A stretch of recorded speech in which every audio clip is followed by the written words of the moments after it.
She had $1.43 left in the world, and she put every last cent on the table for her son. The man behind the counter, thick-necked, flower on his apron, counted the coins twice, looked at the woman standing across from him, looked at the boy. Then he slapped the plate down, hard enough to make the fork jump, leaned forward, and said, loud enough for the whole room to hear, "That ain't enough for two, one plate. Take it or walk back out into the cold." The boy reached for his mother's hand. She didn't flinch, didn't argue, just looked at the plate, then at her son, and said quietly, like it cost her nothing, "It's all right, Caleb, eat, I'm not hungry." But she was. God, she was. And the man watching from the corner table, the one with the weathered coat and the untouched coffee, he knew it too. If you've ever had to choose between your pride and your child's full stomach, you already know exactly what this story is about. Before we go any further, if this is your first time here, hit that subscribe button and turn on notifications. I tell stories like this one every week, stories about ordinary people pushed to their absolute limit and what happens when someone finally refuses to look away. Drop your city and country in the comments right now. I want to see how far this story travels. And if it moves you, hit that like button. It tells me to keep going now. Let's go back to that eating house, back to that empty plate, back to the moment one woman's silence changed everything. Wyoming in the winter of 1888 did not forgive weakness.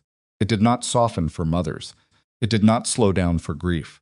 It did not care that Mara Ellsworth had buried her husband 6 weeks earlier in frozen ground she couldn't properly dig, or that the bank had sent 2 men to her door before the dirt had even settled over Thomas's grave, or that those men had loaded her furniture, her preserved food, her seed stock, and her husband's tools onto a wagon while 8-year-old Caleb stood in the yard, watching with eyes that had gone very, very still. Wyoming just kept blowing. Mara had packed what she could carry: 1 trunk, 2 wool blankets, a change of clothes for Caleb, a photograph of Thomas she couldn't make herself leave behind, even though looking at it felt like pressing on a bruise. She had one direction, east, toward a settlement where a woman named Clara Hendricks, a cousin of Thomas's, barely an acquaintance, had once mentioned there might be work for a capable woman. Mara had no letter, no confirmation, no guarantee that Clara Hendricks even remembered making the offer, or that she was still alive. She had the memory of a 2-minute conversation at a church social 3 years ago, and she had her legs and she started walking. That was 40 miles ago.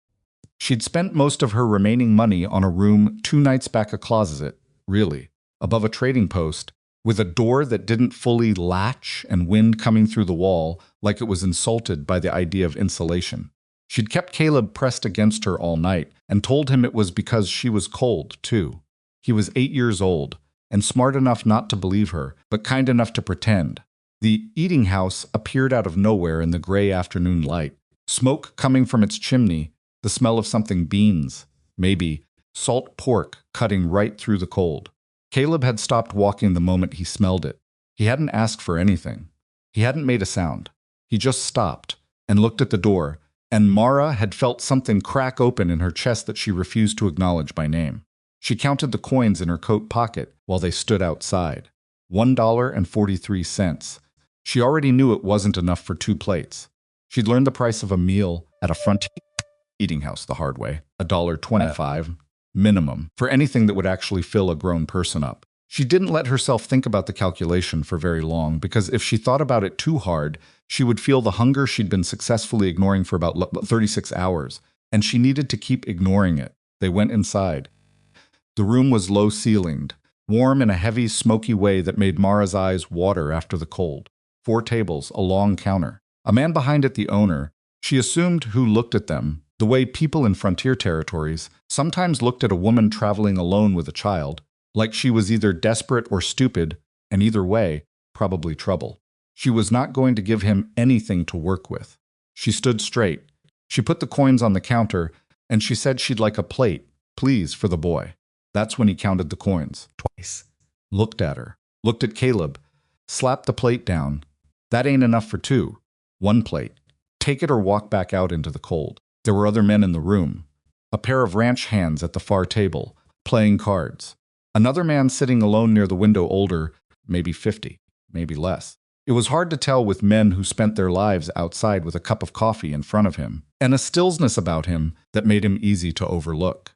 He was not playing cards. He was not reading.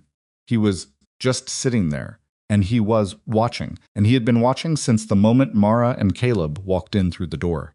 His name was Silas Rourke, though Mara didn't know that yet. She wouldn't learn it for another hour. Right now she was focused on her son, who had taken the fork in his hand and was looking at the plate of beans and salt pork and a heel of bread with the expression of a child who is so hungry he is almost frightened of the food in front of him. She had seen that look before on her own face in a tin mirror, and she never wanted to see it on Caleb's face. And here it was anyway. "Eat," she said. She sat down across from him and folded her hands on the table and looked at the middle distance just past his right ear. "I'm not hungry." Caleb looked up at her. He was 8 years old. He had his father's jaw and his mother's eyes, and he was old enough to know when his mother was lying, and too young to know what to do about it. He ate. He ate slowly, in the careful way children eat when they're not sure when the next plate is coming, chewing each bite longer than he needed to, the way Mara had, without realizing it, taught him to do. She watched him, and she kept her face completely neutral, and she was extraordinarily, ferociously proud of him. And she could not say so without crying, so she said nothing. Across the room, Silas Rourke had stopped drinking his coffee. He was watching the woman's hands. They were clasped on the table, perfectly still. But her jaw moved once, just once, when the boy lifted the fork, in a small, involuntary rhythm that Silas recognized immediately and absolutely, the way you recognize the face of something you've spent years trying to forget. His mother had done the same thing. Through the winter of 71, when the cattle died and the money ran out, and there were 4 children to feed, and 1 adult trying to pretend she was managing fine. She'd sat at the table every single night, and she'd said she'd eaten earlier, or she wasn't hungry, or she'd had something already, and they shouldn't worry about her.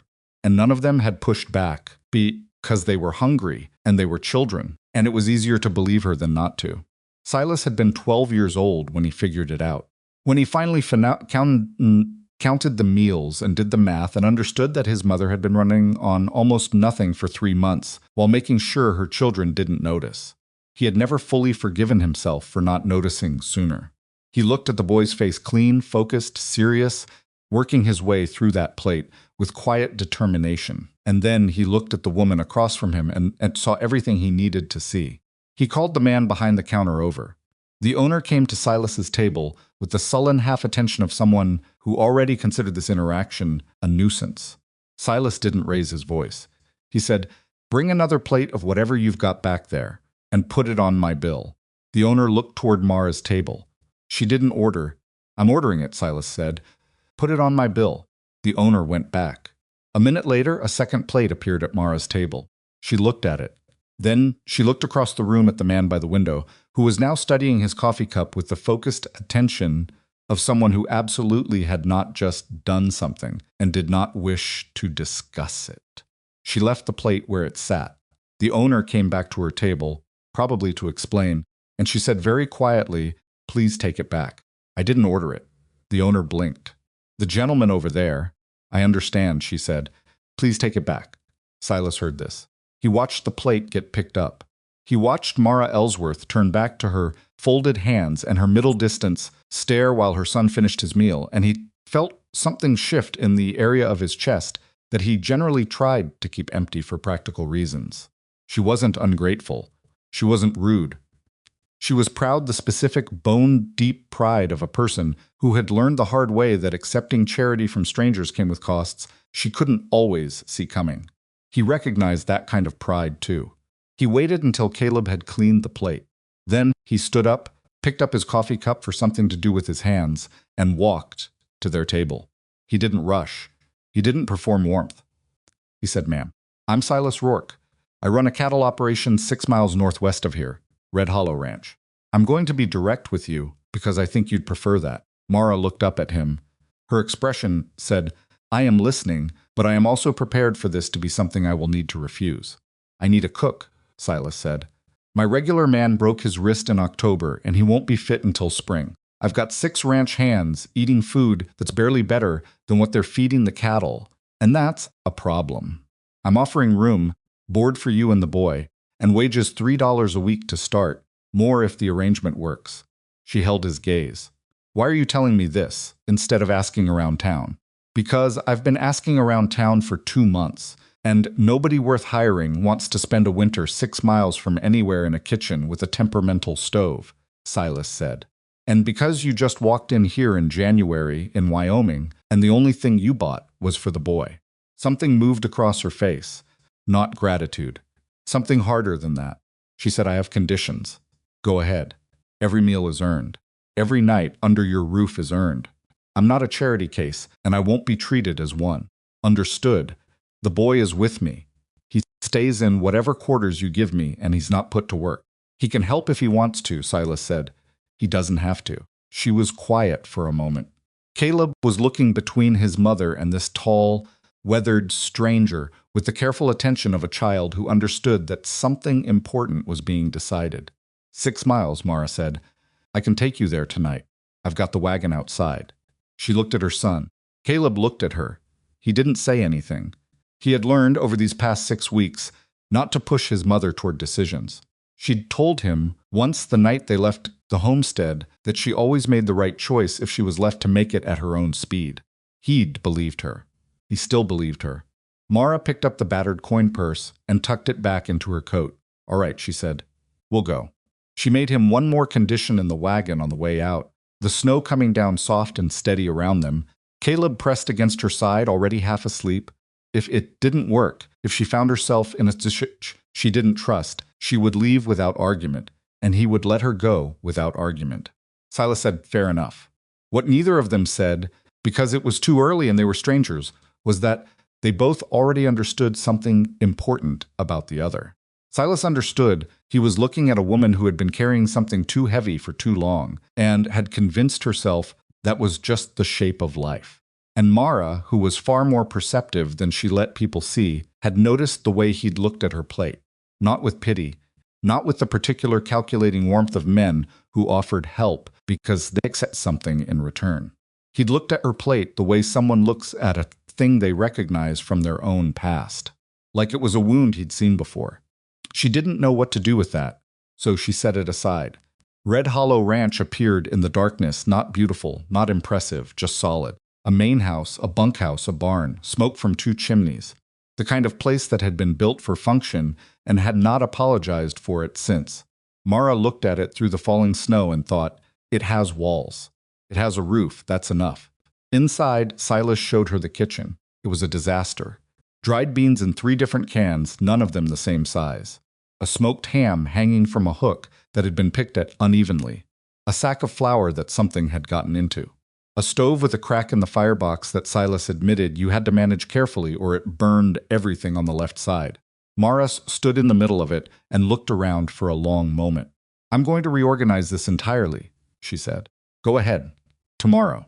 Silas showed her to a small room off the kitchen. A narrow bed, a second cot for Caleb, a hook on the wall, a window with a proper latch.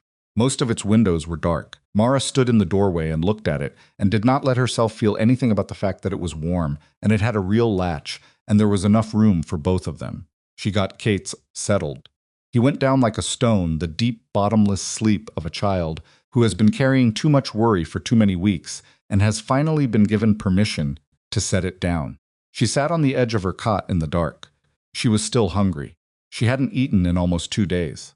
But she'd gotten Caleb fed, and she'd gotten them both under a solid roof, and she'd done it without taking a single thing she hadn't negotiated for, without owing anyone anything she hadn't agreed to, and that had to be enough for tonight. She lay back and looked at the ceiling, and outside the window the snow came down harder and harder, and the wind pressed against the walls of Red Hollow, and the walls held. For the first time since Thomas's, Mara Ellsworth closed her eyes, and did not immediately picture everything that could go wrong. She was still afraid. She would be afraid again in the morning. But tonight, just for an hour, she let herself stop running, even if only in her mind, and the stillness of it was so unfamiliar that she almost couldn't stand it. She could stand it. She was still standing when the fear came back in the morning. But that night, just for an hour, she wasn't holding the whole weight alone. And it terrified her, not the rest, but the relief.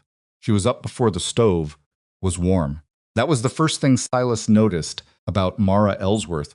Not that she worked hard, because plenty of people worked hard when someone was watching, but that she worked first. Before anyone else was moving, before the ranch hands had dragged themselves out of the bunkhouse, before Silas had pulled his boots on, he could already hear her in the kitchen. The scrape of a pot, the particular knock of the firebox being fed, water being poured from the overnight bucket before it could freeze solid at the bottom. He lay in his bunk for a minute listening to it and thought, well, she meant what she said. The kitchen, when he walked through it that first morning, was already different. She hadn't had time to do much. It was barely 4 in the morning, but the cans had been consolidated. The ham had been moved to the cooler side of the room, and the cracked firebox on the stove had a folded piece of tin wedged against it that somehow, inexplicably, was evening out the heat distribution across the cooking surface. He stood there staring at that piece of tin for a moment. He hadn't thought of that in 3 years of fighting that stove. She came in from the back with an armful of dried sage she'd apparently located somewhere he hadn't known sage existed, and she stopped when she saw him standing there, and she said, perfectly calmly, the flour sack. Something got into the bottom third. I've set that portion aside. It can still be used for thickening, just not for bread. I used the top half this morning. Silas looked at the bread already set to rise on the far counter. You've been up since 2, he said. 2:30, she said, like the 30 minutes made a meaningful difference. She moved past him to the stove with the kind of efficiency that didn't leave room for conversation she wasn't inviting. He went to eat with his men. The breakfast that came out of that kitchen 20 minutes later was not remarkable by any city standard. It was biscuits, thick gravy, and the last of the smoked ham cut thin and fried until the edges crisped.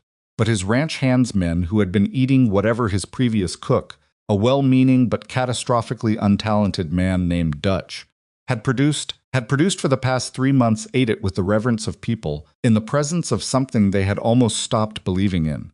One of them, a young hand named Fowler, who was 19 and had the appetite of a draft horse, asked if there was more biscuit before he'd finished his first. There was more biscuit.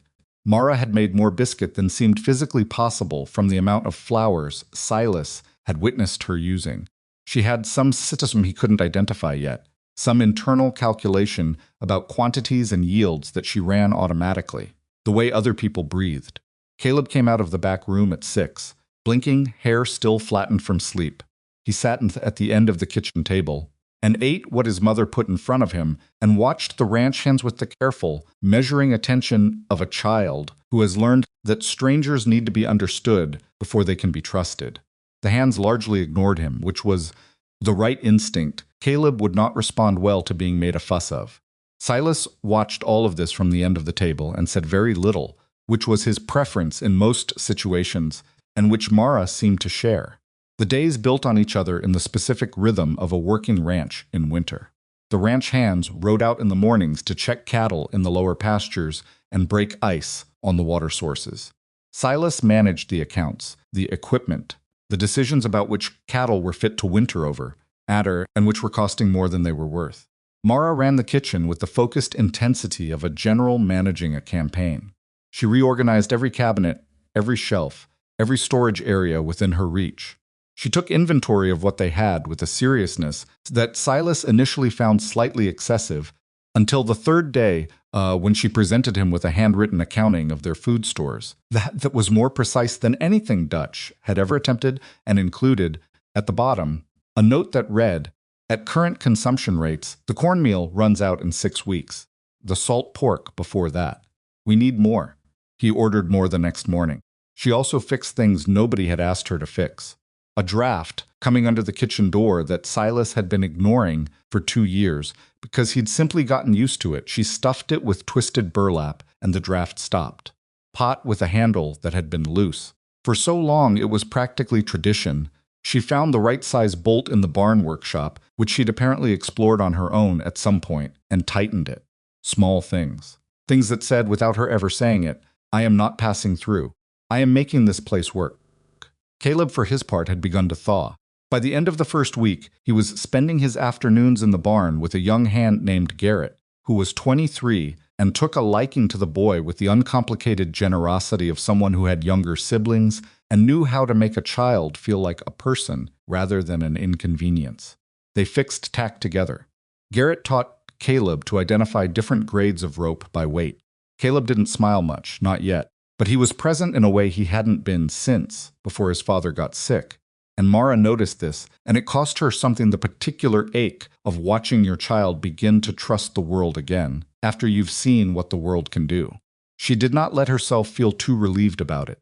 That was her habit, hold everything at arm's length, until it proved it wasn't going to disappear. The temperature had been dropping since the second week of January. Not unusually, Wyoming winters were cold by definition, but there was something about the way the cold was moving that Silas didn't like. He'd run cattle in this territory for 11 years. He could read the sky the way some men read newspapers, not always accurately, but with enough history behind him to know when a headline mattered. The northern horizon had been a specific shade of gray for 4 days. The cattle in the upper pastures were bunching, which they did when something was coming that they could feel before any human instrument could measure it. He said nothing about it to the hands yet. No point in worrying people before worrying was useful. But he started pulling cattle down from the exposed gullies 3 days earlier than he normally would have, which meant longer hours for everyone, and shorter tempers, and more mouths working harder and eating more. Mara adjusted without being asked. The portion stayed the same size. She found ways he never fully understood how to stretch what they had without making the stretching obvious. Soup that should have been thin was somehow substantial. Bread that should have been short on flour was somehow adequate. She had an instinct for making scarcity invisible, and watching it made Silas feel a complicated thing he didn't examine too closely. The blizzard hit on a Thursday. It did not arrive gradually. It did not give notice. 1 hour the sky was the usual heavy gray, and the next the wind came from the north, like something that had been holding its breath and had finally decided not to anymore. The temperature dropped 15 degrees in the time it took Silas to get from the barn to the main house, and the snow that came with it was not the soft, steady snow of a manageable winter storm. It was sideways. It was loud.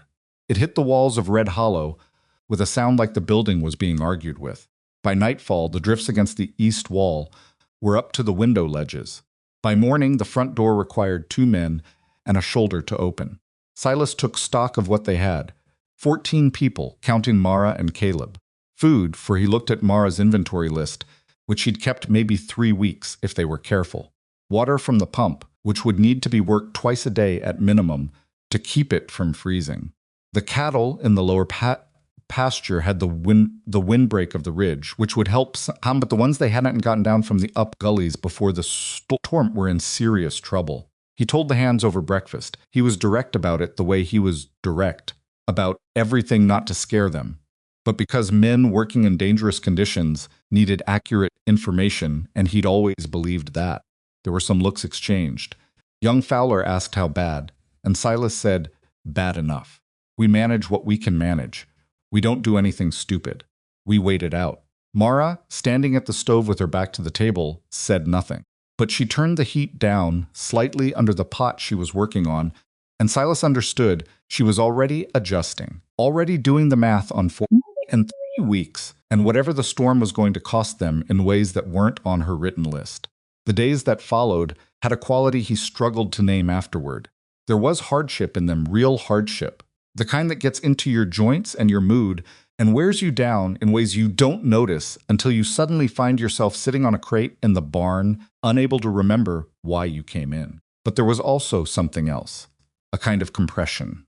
14 people sealed into a space together by something they couldn't argue with, reduced to the basics of staying warm and staying fed and checking on each other's extremities and getting through to tomorrow. Mara became in those days the center of something. It wasn't dramatic. She didn't make speeches. She didn't comfort anyone in the theatrical way of people who want credit for comforting. She just fed them 3 times a day, every day, no matter what the stove did, or what the inventory said, or how creative she had to get with what was left in the pantry. She made things taste like meals when they were objectively closer to rations. kept the kitchen warm, and she kept the coffee going, and when Fowler came in with the beginning of frostbite in 2 fingers, and was doing a poor job of hiding how frightened he was, she sat him down without making a production of it, and warmed his hands in a basin of water that was not too hot. She knew the temperature exactly, by feel, and talked to him about nothing in particular, until the color came back, and the fear went out of his eyes. She was not soft about it. She didn't fuss.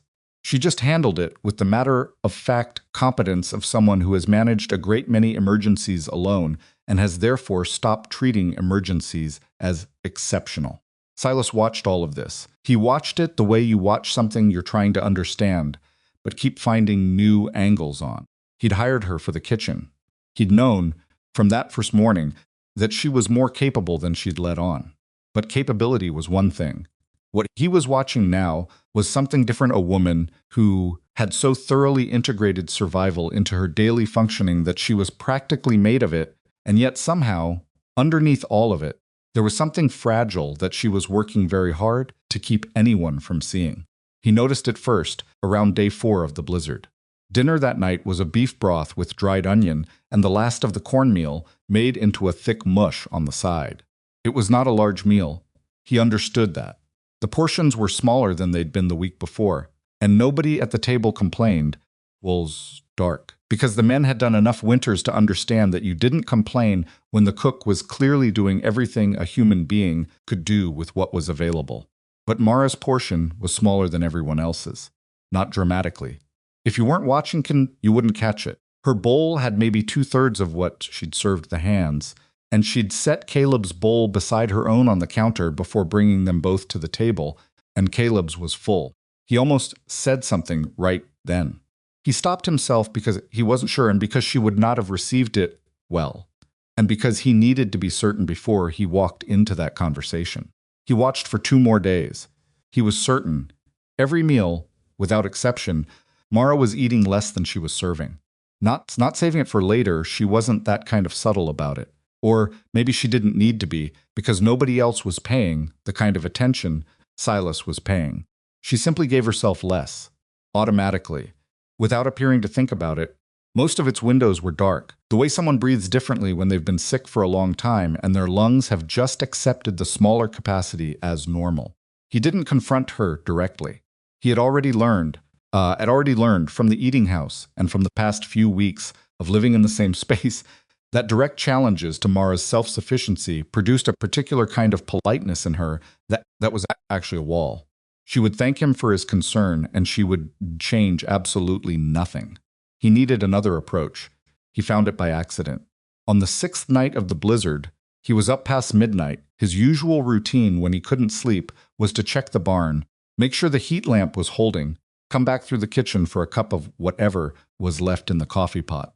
He came through the kitchen and stopped. Caleb was sitting at the table in the dark. Not the total dark, there was enough glow from the stove's banked fire to see by. The boys of its windows were dark. The boy was sitting very straight in his nightclothes with his hands flat on the table in front of him, the way children sometimes sit when they are doing something serious and want their body to reflect it. Silas said quietly, so as not to startle him, "Hey, you all right?" Caleb looked up. He had his mother's eyes in the firelight, that same quality of seeing more than he let on. "I couldn't sleep," he said. "You want some water?" "No, sir."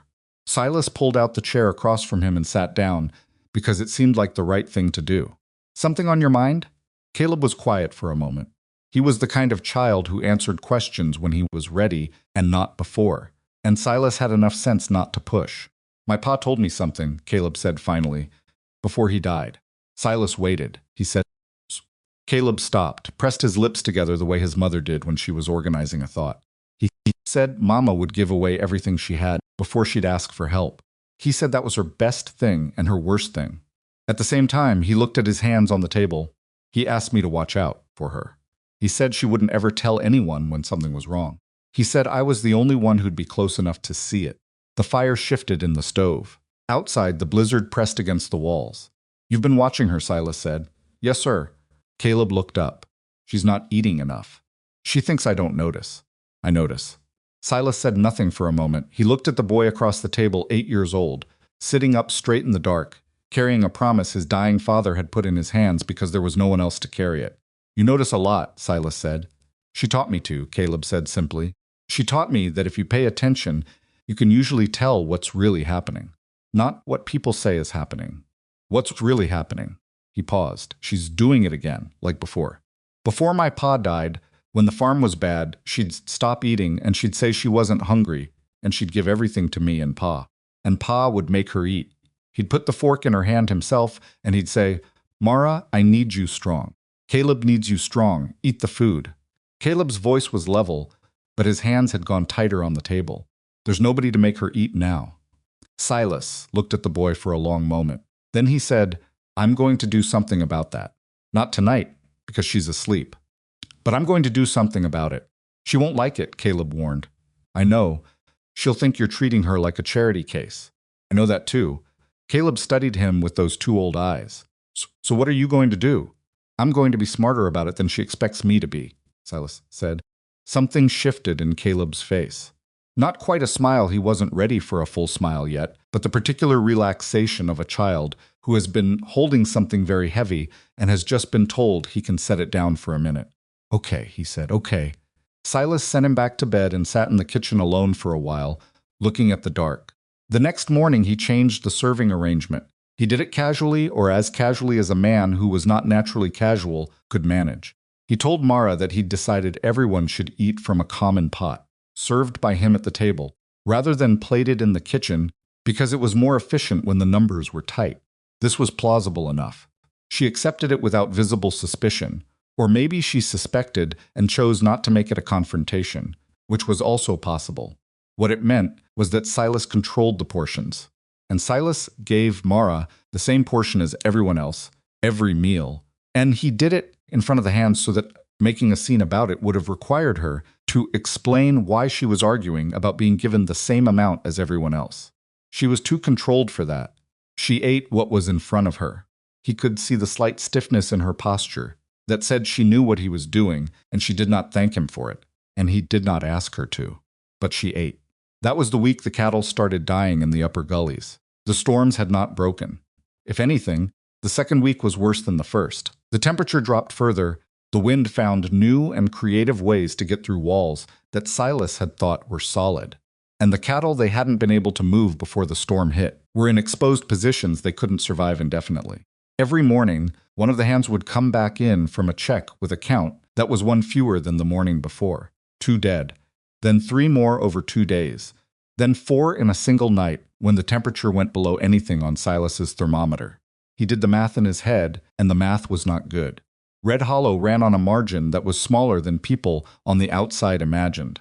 11 years of building up a herd, fighting the weather, fighting the market prices, fighting the operational costs that never went down and the cattle prices that did. He had enough to absorb a bad season, but a bad season with this kind of direct loss was a different kind of problem.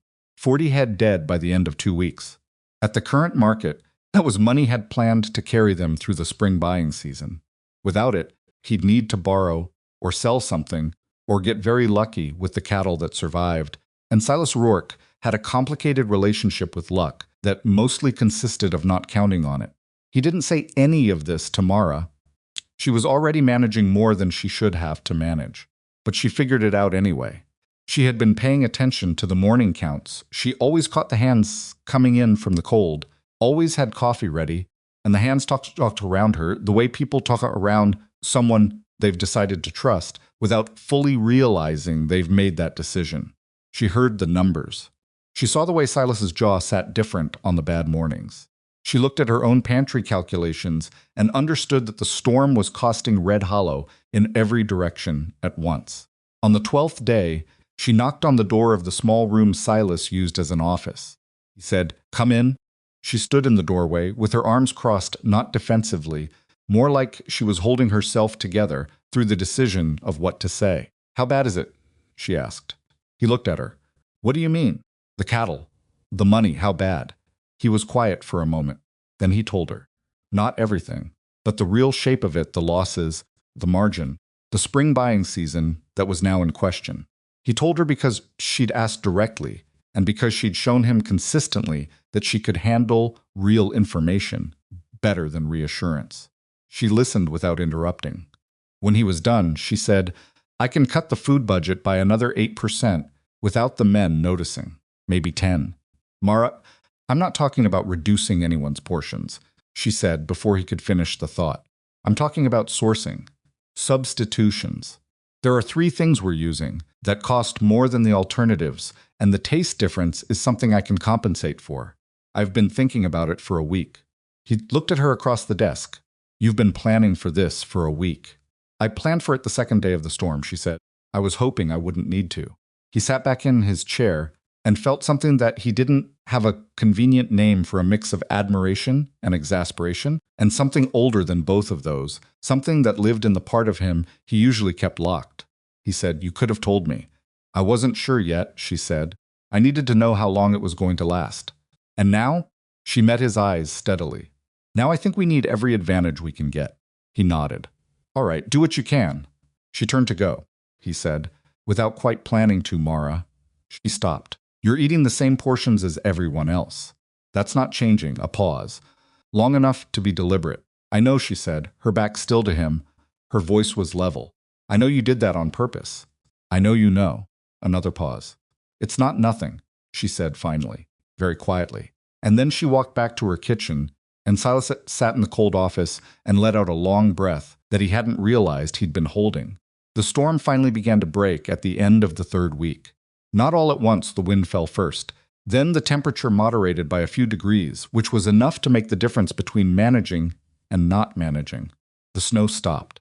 The drifts remained, some of them taller than a man, and the roads out to the main settlement were impassable. For another 4 days, but the immediate crisis of the sealed-in house began to lift like a held breath, slowly released. The final cattle count was 38 dead, more than Silas had allowed himself to expect, and less than he had feared on the worst nights. He stood in the lower pasture in the quiet that follows a major storm, everything muffled, the snow-absorbing sound until the world felt padded, and looked at what was left of his herd and ran the numbers one more time. He could survive it. It would be a hard spring. He would need to be careful in ways he hadn't needed to be careful in several years, and he would need to make decisions about borrowing and selling that he'd been avoiding because he'd been doing well enough to avoid them. But the ranch would stand. Red Hollow would still be standing when the snow melted. He walked back to the house. Mara was in the kitchen when he came in, starting dinner, moving between the stove and the counter with her usual economy of motion. Caleb was at the kitchen table doing something with a piece of rope Garrett had given him, practicing a knot his mother had probably told him 3 times to stop doing at the table. The stove was warm. The smell of something cooking was straightforward and decent and real. Silas stopped in the doorway and stood there for a moment, just inside the threshold, taking it in. He didn't think he'd expected this to feel like anything in particular. He'd hired a cook because he needed a cook. He'd offered the job honestly, and she'd taken it honestly, and they'd gotten through something brutal together. And he'd thought, if he'd thought about it at all, which he mostly hadn't, because he'd been too busy surviving, that the end of the blizzard would feel like a problem resolved, and a next problem beginning. What it actually felt like was harder to categorize. It felt like coming inside. He pulled off his coat and hung it on the hook by the door and sat down at the table across from Caleb, and Caleb looked up and showed him the knot. And Silas looked at it and said it was wrong and showed him how to do it correctly, and Caleb made a face that meant he'd already known it was wrong and had wanted to see if Silas would notice, and Silas said, I notice things too. Caleb glanced at his mother's back. Then he looked at Silas with those careful, 2 old eyes, and he almost not quite, but almost smiled. Mara put dinner on the table 20 minutes later. 3 plates, all of them the same size. She sat down and picked up her fork and ate her food and did not say anything about it.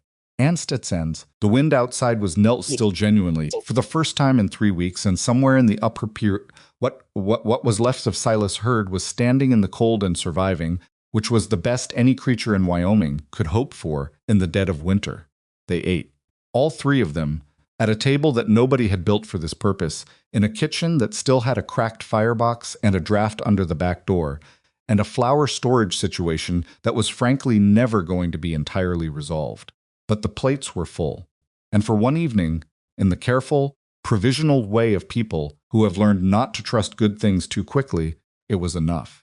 What neither Mara nor Silas knew, sitting at that table in the hard-won quiet, was that the storm that had just ended was not the last thing coming for Red Hollow. It was simply the thing that had arrived first. The riders appeared on a Tuesday morning, 11 days after the blizzard broke. Silas saw them first from the barn, 3 horses coming up the main track from the south road, moving at the deliberate pace of men who were not in a hurry because they didn't need to be. That pace, in his experience, meant one of 2 things. They were very lost, or they were very sure of where they were going and confident about what they'd find when they got there. The way they were riding, in a loose line, the man in the middle slightly ahead, told him it wasn't the first one. He set down the harness he'd been working on and walked to the fence line. The man in front pulled up about 20 feet from where Silas was standing and looked down at him from the saddle with the particular expression of someone who has rehearsed this moment and is pleased with how it's going so far. He was somewhere in his mid-40s, heavy through the shoulders, wearing a coat that was better quality than anything the other 2 had on. His face was the kind of face that had probably been handsome once and had since settled into something harder and more useful. He had a document case tucked under his left arm. "You Rourke?" he said. "I am," Silas said. "Name's Bram Vickery." He didn't offer a hand. "I represent Consolidated Western Financial out of Cheyenne. We have some business to discuss." Silas looked at the 2 men behind Vickery. They were younger, quieter, positioned in the practiced way of men who'd been brought along unnoticed, rather than to do anything in particular. Not deputies, at least not official ones. The kind of backup a man brings when he wants a conversation to have a certain weight to it. "Come inside," Silas said. "I'll get coffee." He says it the way. He said most things flat, without inflection, but what he was actually doing was buying himself the 60 seconds it would take to walk from the barn to the house, which was 60 seconds to think. Consolidated Western Financial. He knew the name. It was one of the Eastern money operations that had moved into Wyoming territory in the past decade, buying up homestead debt at a discount from the original lenders, and then collecting on it with the efficiency that the original lenders, being local and having neighbors and a reputation to maintain, had generally not been able to match. They were legal. They were also, in the experience of most people who dealt with them, specifically calibrated to operate right at the edge of what legal allowed and no further. He went through the kitchen first. Mara was at the stove. She registered his expression immediately. She always registered his expression. He'd noticed the way someone reads weather, automatically and without appearing to try. She said quietly, "What is it?" "Men from a financial company out of Cheyenne. They want to talk." He paused. "About business." She went very still in that particular way she had when she was processing something she didn't like and hadn't decided how to handle yet. Just her hands stopping on the pot she was holding for maybe 2 seconds. Then she set the pot down and said, "I'll make more coffee." He looked at her. "Mara, I heard you," she said. She didn't turn around. He went to the front room. Vickery came in with his document case and his 2 quiet men and took the chair Silas indicated without looking around the room the way most visitors did. He sat like he owned the chair. One of his sen remained near the door. The other stood by the window. Silas sat across from Vickery and waited. Vickery opened his document case. He was unhurried about it. He took out his papers and organized them with the care of someone who has learned that taking your time with paperwork makes people nervous, and nervous people make mistakes. He laid 3 documents on the table between them and said, "I'll be straightforward with you, Mr. Rourke." "I'd appreciate that," Silas said. "We hold an outstanding debt obligation originating from a loan extended to one Thomas Ellsworth in the autumn of 1885. The collateral on that loan was the Ellsworth homestead property in Custer County, which was subsequently surrendered earlier this winter as partial satisfaction of the principal." Vickery's finger moved down the first document. Partial satisfaction. A balance remains. Silas kept his face neutral. "What does that have to do with me?" "Mrs. Mara Ellsworth is currently employed on your property and receiving wages." Vickery looked up from the papers for the first time since he'd started speaking. "Those wages constitute income against which the remaining debt obligation can be collected. We're also prepared to argue, given that she's receiving board as part of her compensation, that the fair market value of room and board should be included in the collection calculation." He paused. Additionally, there is a question of certain livestock on this property that were listed as potential additional collateral in a supplementary agreement signed by Thomas Ellsworth 6 months before his death. The room was very quiet. Silas heard the particular quality of quiet that appears in a house when someone in the next room has stopped moving entirely. He said, "I'd want to see that supplementary agreement." Of course, Vickery slid the second document across the table with the smoothness of a man who has done this particular gesture many times. You'll see Thomas Ellsworth's signature on the third page. The document names Consolidated Western Financial as creditor and identifies in general terms livestock holdings associated with the Ellsworth family enterprise as additional security. Silas looked at the document. He read it carefully, which took several minutes, and he made himself take the full time he needed despite the fact that Vickery was watching him with the patient attention of a man who believes he's already won. He got to the third page. Thomas Ellsworth's signature was there, cramped, written by someone in a hurry or in distress. But there, he set the document back on the table. "What are you asking for? Specifically?" he said. "Mrs. Ellsworth's accumulated wages since her employment began. A continuing claim on her future wages until the balance is satisfied, which at $3 a week will take approximately 14 months. And an assessment of your cattle stock to determine which animals can be identified as falling under the supplementary collateral provision." Vickery folded his hands on the table. "We're prepared to be reasonable about this assessment. We don't want to disrupt your operation unnecessarily, Mr. Rourke. We're simply here to collect what's owed," Silas said. "I'll need time to consult with someone. Naturally, we'll be at the Settlement Tavern for 3 days." Vickery began collecting his documents with the same unhurried precision with which he'd laid them out. "I'd encourage you not to take the full 3 days. The legal process for formal collection is more disruptive for everyone involved, and I think we'd both prefer to avoid it." He stood. He looked around the room for the first time, a brief, assessing look that took in the furniture, the walls, the general condition of things, and something in his expression said he'd already calculated the value of everything in it. Then he nodded to Silas with the courtesy of a man who can afford to be courteous because he believes he has all the leverage. "Good morning, Mr. Rourke." Silas walked them to the door. He stood on the porch and watched the 3 horses until they disappeared back down the south track. Then he went inside. Mara was standing in the kitchen doorway. She had heard everything. The walls of Red Hollow were solid, but they were not that solid, and she had been standing 12 feet away. Her face was the expression he had come to understand, meant that she was thinking very fast and very carefully, and was not yet ready to tell him what she'd concluded. He said, "Sit down, I'm fine standing, Mara, sit down." She sat at the kitchen table. Her hands went flat on the surface in front of her, the way Caleb's had that night in the dark during the blizzard, like she needed something solid. "Was Thomas's signature real?" Silas said. He said it directly because she would respond better to direct. She closed her eyes for just a moment. "He signed things," she said. "Near the end, when he was sick, they came to the housemen with papers. He wasn't always clear." She stopped, opened her eyes.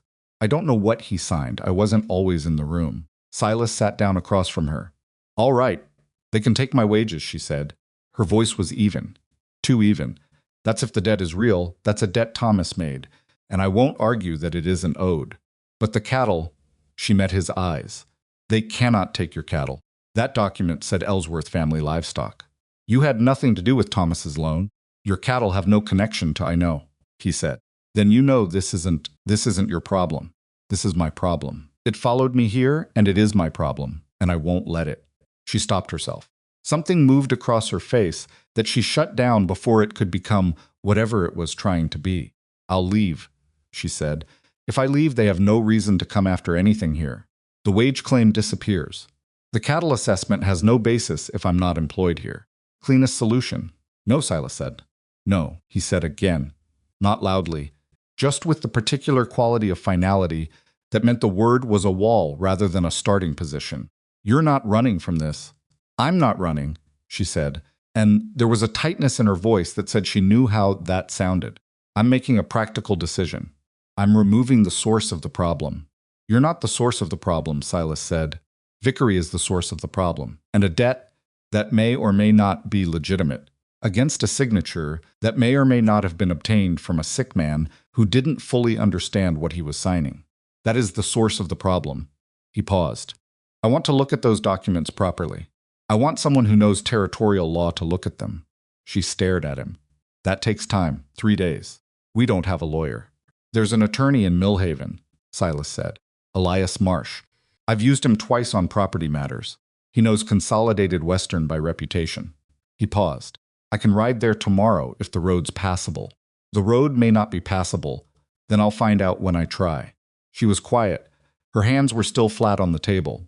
He could see her working through the geometry of it, all the ways it could go wrong, all the ways it could cost him, all the places where her presence in his life became a liability rather than an arrangement that worked. He knew she could see those things clearly because that was who she was, a woman who had learned to calculate risk before anything else, because the cost of being wrong had always fallen on someone she couldn't afford to lose.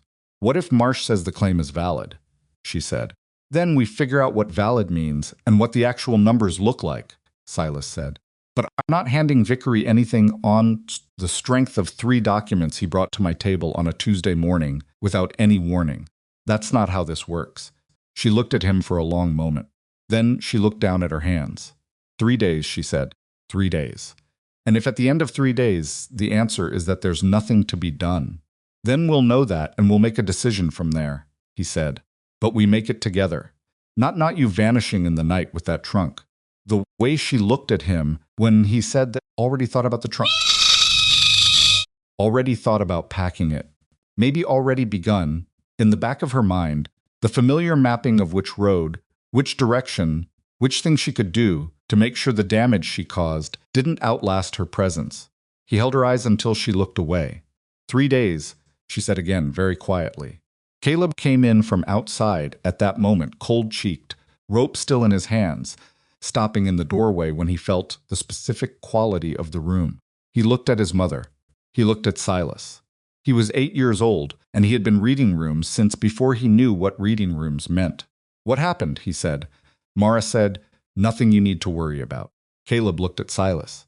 Silas said, some men came by about some paperwork. Your mother and I are sorting it out. Caleb continued, looking at Silas with those flat, careful eyes. Then he went to put the rope away, because he had learned from his father, from his mother, from the past year of his life, that when adults said something was fine, the most useful thing a child could do was wait and pay attention. That night Mara did not sleep. Silas knew this because he did not sleep either, and sometime around 2 in the morning, he heard her in the kitchen not cooking, just moving quietly. The way someone moves when they need to be doing something with their hands, but there's nothing that needs doing. He heard a chair pull out, heard it push back, heard her walk to the window and stand there. He almost got up. He decided against it.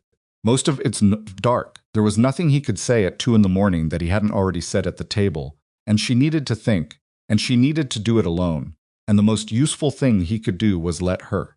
He rode to Millhaven the next morning.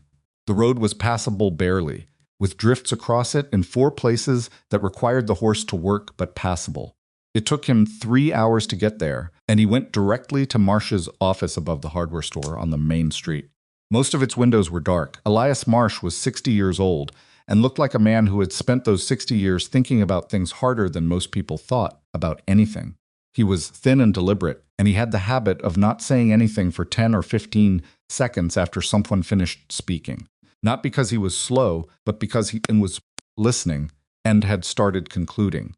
Silas had always found this quality reassuring in a lawyer. He laid out the situation without editorializing. Marsh listened. When Silas finished, Marsh was quiet for the usual interval. Then he said, Consolidated Western. Yes, I know their operating pattern. He picked up his pen. Tell me again about the supplementary agreement. The one with the livestock collateral. Silas told him again. Marsh asked 3 specific questions about the language of the document. Silas hadn't brought copies because Vickery had taken them, but he'd read carefully, and his memory for language was good. Marsh wrote things down. Then he said, the question is the security chain. When the homestead was surrendered, what was the specific language of the satisfaction document? Did it satisfy the debt in full or only partially? And if partially, was there an explicit carve-out preserving the supplementary collateral? I don't know, Silas said. Mara doesn't have the paperwork. She was the men came when Thomas was barely in the ground. She didn't have time to read everything they put in front of her. Of course she didn't, Marsh said, without particular bitterness, just acknowledgement. They count on that. He set his pen down. Here's the problem for Consolidated Western, Mr. Rourke, and it may be a significant one. The supplementary agreement you describe collateral against Ellsworth family, livestock, was attached to the original loan as additional security. When the homestead was surrendered, there should have been a formal release or modification of all attached security instruments. If that release was not properly executed, the supplementary agreement may be technically in force. He held up one finger. If the homestead surrender document used language that satisfied the debt in full, even if that language was careless or imprecise, then Consolidated Western's ability to pursue remaining collection against other security becomes very difficult to establish in a territorial court. You think there's a case, Silas said. I think there may be a significant procedural weakness in their claim, Marsh said. I need to see the original loan documents, the surrender document, and the supplementary agreement. He paused. Can you get Vickery to provide copies? He might, Silas said. If he thinks I'm negotiating rather than fighting, then that's what you'll be, Marsh said. He picked up his pen again. Give me the rest of today to review the territorial statutes on security chain requirements. Come back tomorrow morning. I'll have a clearer picture for you. Silas rode back to Red Hollow in the afternoon. Mara had made dinner. The hands ate. Caleb did his rope work at the table, and Mara made him move it twice, once because it was in the way, and once because she needed something to do with her authority over him. Silas could see she was holding herself together through routine, through the familiar architecture of tasks and timing that had always been her way of managing the things she couldn't control. After dinner, when Caleb was in bed and the hands had gone to the bunkhouse, Mara came and stood in the doorway of the front room where Silas was sitting with a cup of coffee that had gone cold. What did he say? She asked. Silas told her. He told her about the security chain, about the surrender document, about the weakness Marsh thought might exist in Vickery's claim. He watched her face as he talked, watched her process it, recalibrate, reassemble the picture she'd been carrying with Vickery at the center of it. He's not sure, she said when Silas finished. He's not certain, but he thinks there's something to work with. She leaned against the doorframe. She had her arms crossed against not defensive. Exactly. More like she was trying to contain herself inside her own outline, keep all the pieces where they belonged. Silas, even if Marsh finds a weakness. Vickery has 3 days and lawyers in Cheyenne and the resources of a financial company that has done this 100 times. We have one attorney in Millhaven who needs to see documents he doesn't currently have access to. I know the odds, Silas said. Do you? She said it flat, not as a question. Yes, he said. And I'm telling you anyway. We fight it. She looked at him for a long moment. The lamplight was the color of old brass, and it made the lines of her face sharper than usual, the tiredness around her eyes, the set of her jaw that was always present, but more visible now. She was 34 years old, and she looked, in that moment, exactly like someone who had been carrying too much for too long, and was genuinely uncertain whether she had one more fight left in her. Then she said, I found something. He looked up. She pushed off the doorframe and walked to the table and put down a folded piece of paper. When the men came for the furniture, after Thomas died, they were fast, they knew what they wanted, and they moved quickly. But she stopped. I took Thomas's papers, everything in his desk. I didn't know why, exactly. I just knew I didn't want them to have whatever was in there. She touched the folded paper on the table. I've had this in the trunk since January. I didn't open it until tonight. Silas reached for it. It's a receipt, she said before he unfolded it, from the original lender, before Consolidated Western bought the debt. It's dated November 1887. It's a receipt for a payment. Thomas made a payment 2 months before he died, a large one, everything we had saved. And the language on it, she stopped again. I'm not a lawyer. But the language on it says, received in satisfaction of all outstanding obligations and associated security instruments under the loan agreement of October 1885. Silas unfolded the paper. He read it. He read it again. All outstanding obligations. Associated security instruments. The language was not perfectly precise. A legal language in 1887, Wyoming territory, rarely was, but it was close enough. Close enough to matter. Close enough that when he laid it in front of Elias Marsh tomorrow morning, Marsh was going to sit in his chair for the usual 15 seconds and then say something like, yes. This changes things considerably. He looked up at Mara. She was watching him red. Her expression was the one he'd learned. Men meant she was braced for a result she wasn't sure of, like she'd put this thing in front of him and was now waiting to find out if the thing she'd been carrying in the bottom of her trunk for 3 months was actually what she thought it was, or if the hope she'd been very carefully not feeling was going to turn out to be nothing. This is good, he said. She let out a breath, just one short breath through her nose, but he heard it. You need to get this to Marsh tomorrow, she said. First thing. I'm writing at dawn, she nodded. She picked up the receipt and folded it carefully the exact same way, crease for crease, as it had been folded before, which meant she had folded and unfolded it many times in the past few hours and held it out to him. He took it. Their hands did not quite touch. Almost. The distance between them was the width of the paper, and a decision neither of them had made yet. And in the lamplight of that cold front room, with the receipt between them and the south road empty, and 3 days still on the clock, neither of them moved to close it. Get some sleep, he said. You too, she said. She went back to the kitchen. He heard her bank the stove for the night. The familiar sequence of sounds, the damper, the grate, the particular quiet that meant she'd finished and was satisfied with it. Then he heard her door close. He sat with the receipt in his hands for a while longer. He was back at Marsh's office before 7 the next morning. Marsh read the receipt. He was quiet for the full 15 seconds. Then he said, "Where has this been?" "In her trunk," Silas said. Marsh looked at the paper again. All outstanding obligations and associated security instruments. That's not precise language, but it's inclusive. A territorial judge reading this against a supplementary collateral claim from a subsequent debt purchaser is going to have very specific questions about the chain of title. He set the receipt down. "Mr. Rourke, I think Consolidated Western has a problem. Will it hold?" "I think it will hold well enough that Vickery won't want to test it in front of a judge," Marsh said.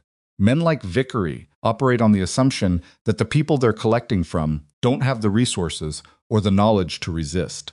When you demonstrate that you have documentation, an attorney, and a willingness to appear in territorial court, the economics of the collection change. He folded his hands. His claim was probably profitable when it looked like an unresisted collection. Against a contested claim with documentary support, he'd spend more on the legal effort than he'd recover, and he'd risk a ruling that damages his other collections in this territory. So he'll back down, Silas said. If you make the confrontation clear enough, and soon enough, Marsh said. He's here for 3 days. You want him to understand his situation before he files anything. When can you be ready? Marsh looked at his calendar. This afternoon. I'll ride back with you. They arrived at Red Hollow at 4 in the afternoon. Vickery had already sent a message one of his men had ridden out that morning to say he would return on the 3rd day, as agreed, and that he hoped Mr. Rourke had given the matter appropriate consideration. The message was polite. It was also, in the way these messages always were, a reminder that the clock was running. Mara read the message when Silas handed it to her. She said nothing.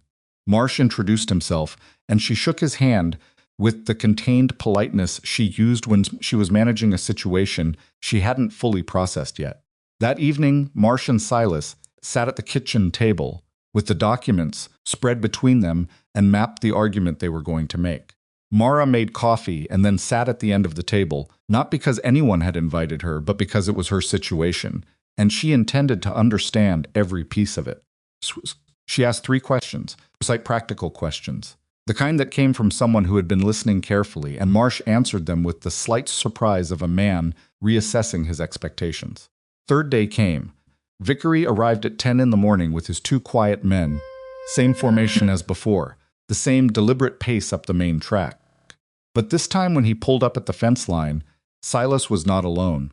Mara was standing on the porch, not behind Silas, beside him, her coat buttoned, her hands at her sides, her expression the one she'd had in the eating house, when the man behind the counter slapped the plate down hard enough to make the fork jump, the expression that said, "I have already decided what I'm going to do, and I am waiting for you to finish so I can do it."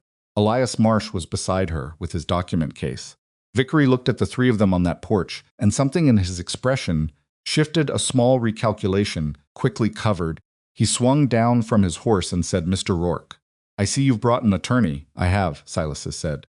"Mr. Marsh has reviewed your documents, the supplementary agreement, and a receipt that misses. Ellsworth located from the original loan satisfaction in November of 1887. He said it without emphasis. Just facts, delivered evenly. "We have some questions about your collection authority." Vickery looked at Mara. It was a specific kind of look, the look of a man recalibrating who he'd thought he was dealing with. She held it without blinking. "Perhaps we should discuss this inside," Vickery said. "We're fine here," Silas said. What followed was not dramatic in the way that confrontations in stories are sometimes dramatic. There were no raised voices. There was no moment where Vickery crumbled or confessed to something. It was a legal argument, conducted on a cold porch in Wyoming, and it was messy and imprecise, and Vickery pushed back on 2 points with the professional stubbornness of a man who had not yet decided to give up, and Marsh held his ground with the dry precision of someone who had read every statute that applied, and several that might. The receipt was the turning point. When Marsh laid it on the porch rail and walked through the language, all outstanding obligations, associated security instruments, and pointed to the territorial statute requiring explicit carve-out documentation for supplementary security to survive a general satisfaction, Vickery looked at the paper for a long moment without speaking. His 2 men exchanged a look behind him. "The homestead satisfaction may have been imprecisely worded," Vickery said finally. "It may have been," Marsh said. "A territorial judge will have to decide whether all standing obligations and associated security instruments covers the November 1885 supplementary agreement. I'm prepared to file the challenge tomorrow morning if that's the direction we're taking." Vickery looked at Silas, then at Mara again. She had not moved since he arrived. She was still standing in exactly the same place with exactly the same expression. And something about her stillness, the lack of fear in it, the absence of the desperate compliance he'd probably been counting on, seemed to bother him more than the legal argument. "I'll need to consult with my office in Cheyenne," he said. "Of course," Marsh said. "We'll file at 9 tomorrow morning if we haven't heard from you." Vickery gathered his documents. He took considerably more time about it than was necessary, a last small exercise of control, making everyone stand on the porch in the cold while he organized his case. Then he looked at Mara one more time with an expression that was trying to be dismissive and landing about 3 degrees short. He mounted his horse. His men followed. They went back down the south track. Nobody on the porch moved until the horses were out of sight. Then Fowler, who had been watching from the corner of the barn and clearly hadn't been trying very hard not to watch, let out a sound that was somewhere between a breath and a word, and was mostly just relief. Marsh said, "He'll consult. His office will tell him the filing cost against a contested claim with documentary support doesn't justify the collection value. You'll get a written notice of abandonment within 2 weeks. Possibly sooner, and if they don't," Mara said. "Then we file and we win," Marsh said. "Slowly and expensively. But we win." He closed his document case.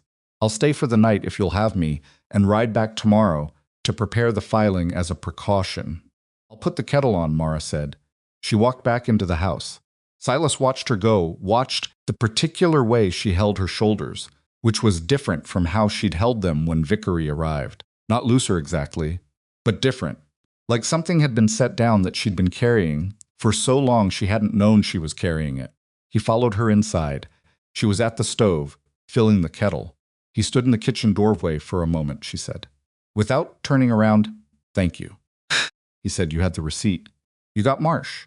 You stood on the porch." She was quiet for a moment. The kettle went on the stove.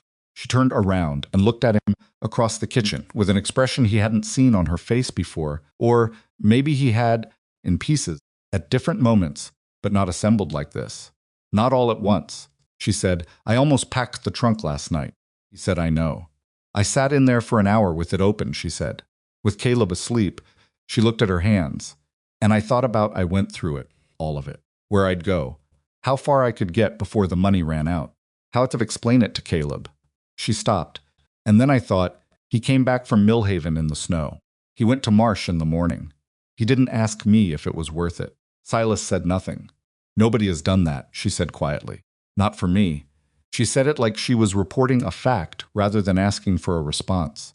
Just stating the shape of a thing that had been true for a long time and had changed without her having planned for it to change. Not since Thomas. She stopped again.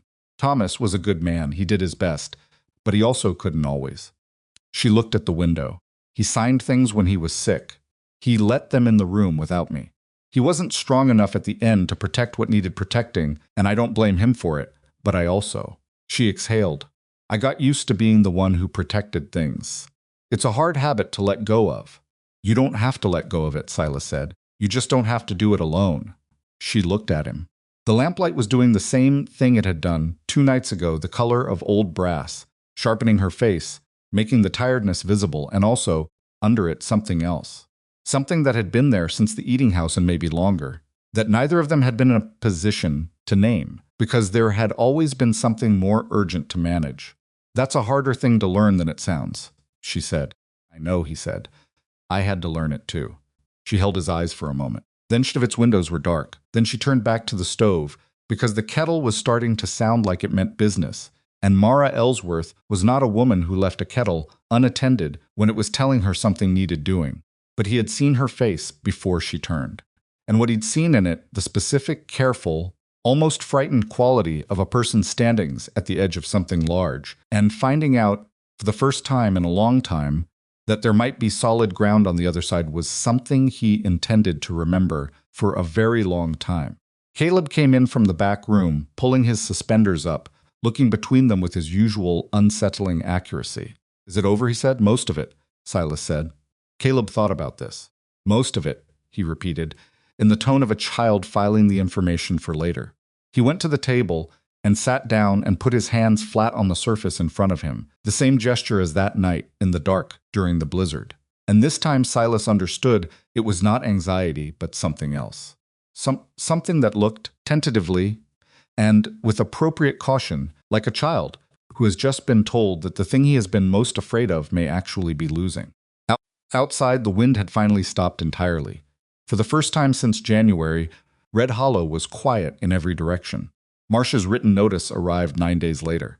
It came folded inside a larger envelope addressed to Silas, which meant it had gone through the settlement post first, and then ridden out with the weekly supply run, which meant by the time Silas held it in his hands, it had been in transit for 4 days, and the thing it contained had already been true for 4 days without anyone at Red Hollow knowing it.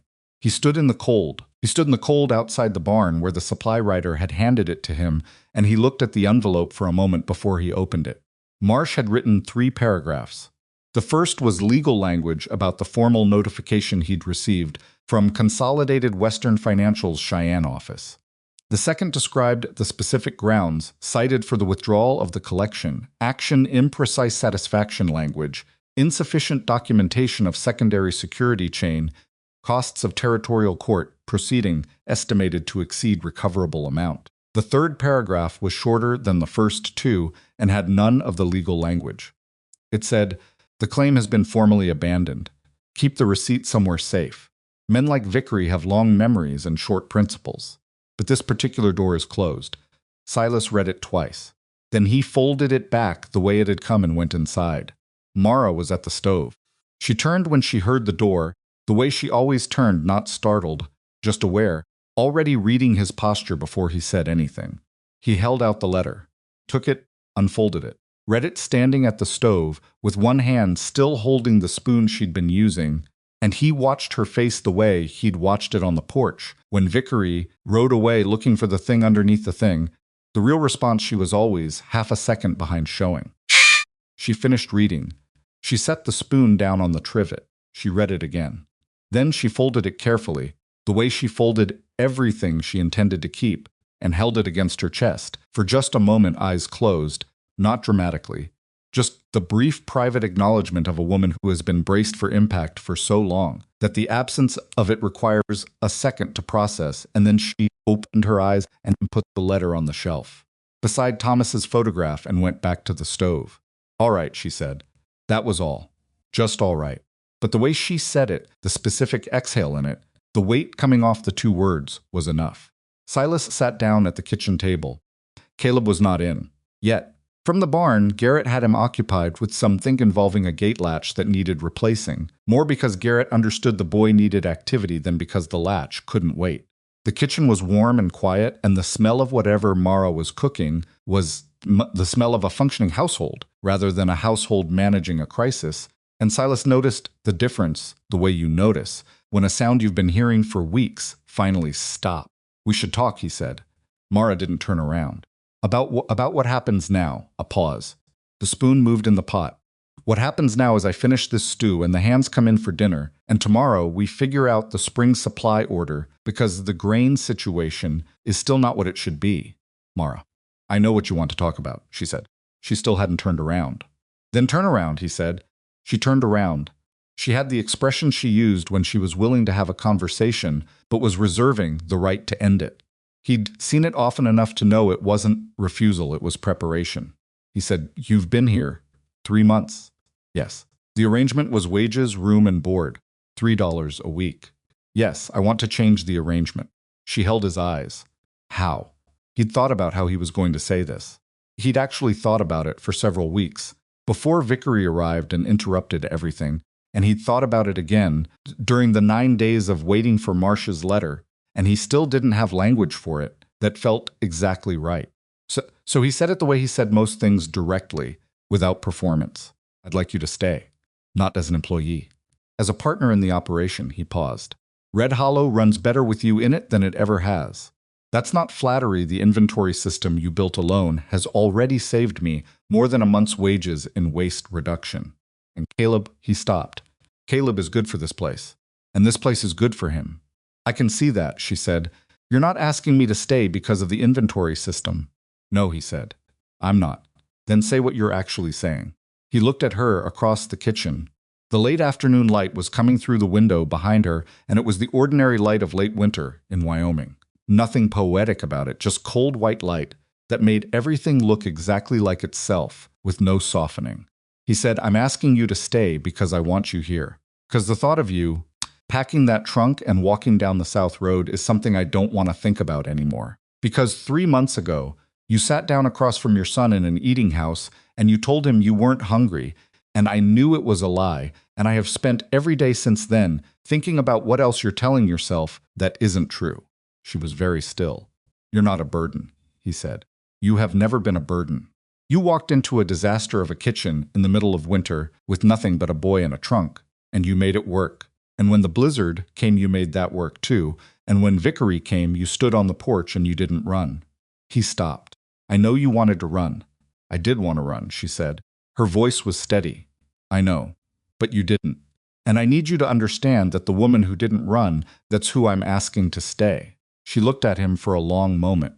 The spoon was on the trivet. The stew was doing what stew does unattended, which is bubble quietly and not require anything of anyone. She said, "I'm not easy to live with." "I'm not easy to live with either," he said. "I don't talk enough. I think about money at meals. I have opinions about how the barn should be organized that most people find unreasonable." The corner of her mouth moved.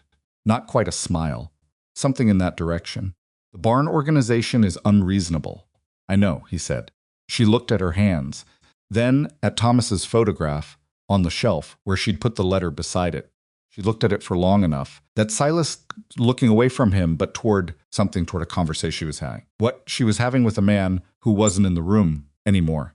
In the private language of grief that doesn't require words. She said, "Thomas would have liked you." Silas said nothing. He understood this was not a statement about Thomas. It was a statement about permission, the particular kind of permission that people who have loved someone and lost them have to give themselves before they can move forward. It was not something he could give her. It was not something he should try. He waited. She said, "I need time." "I know. Not forever." Just she stopped. "I'm not the woman who walked into that eating house in January. I'm not her the same way anymore. But I'm not someone else yet, either. I'm still figuring out where I am." "That's fair," he said. "And Caleb," she looked toward the back of the house. "Whatever this is, whatever it becomes, Caleb has to come first." "That was never a question," Silas said. She looked at him again. The thing that had been in her face on the porch, that almost something, that careful hope that she was treating like a newborn thing that might not survive rough handling it, was there again.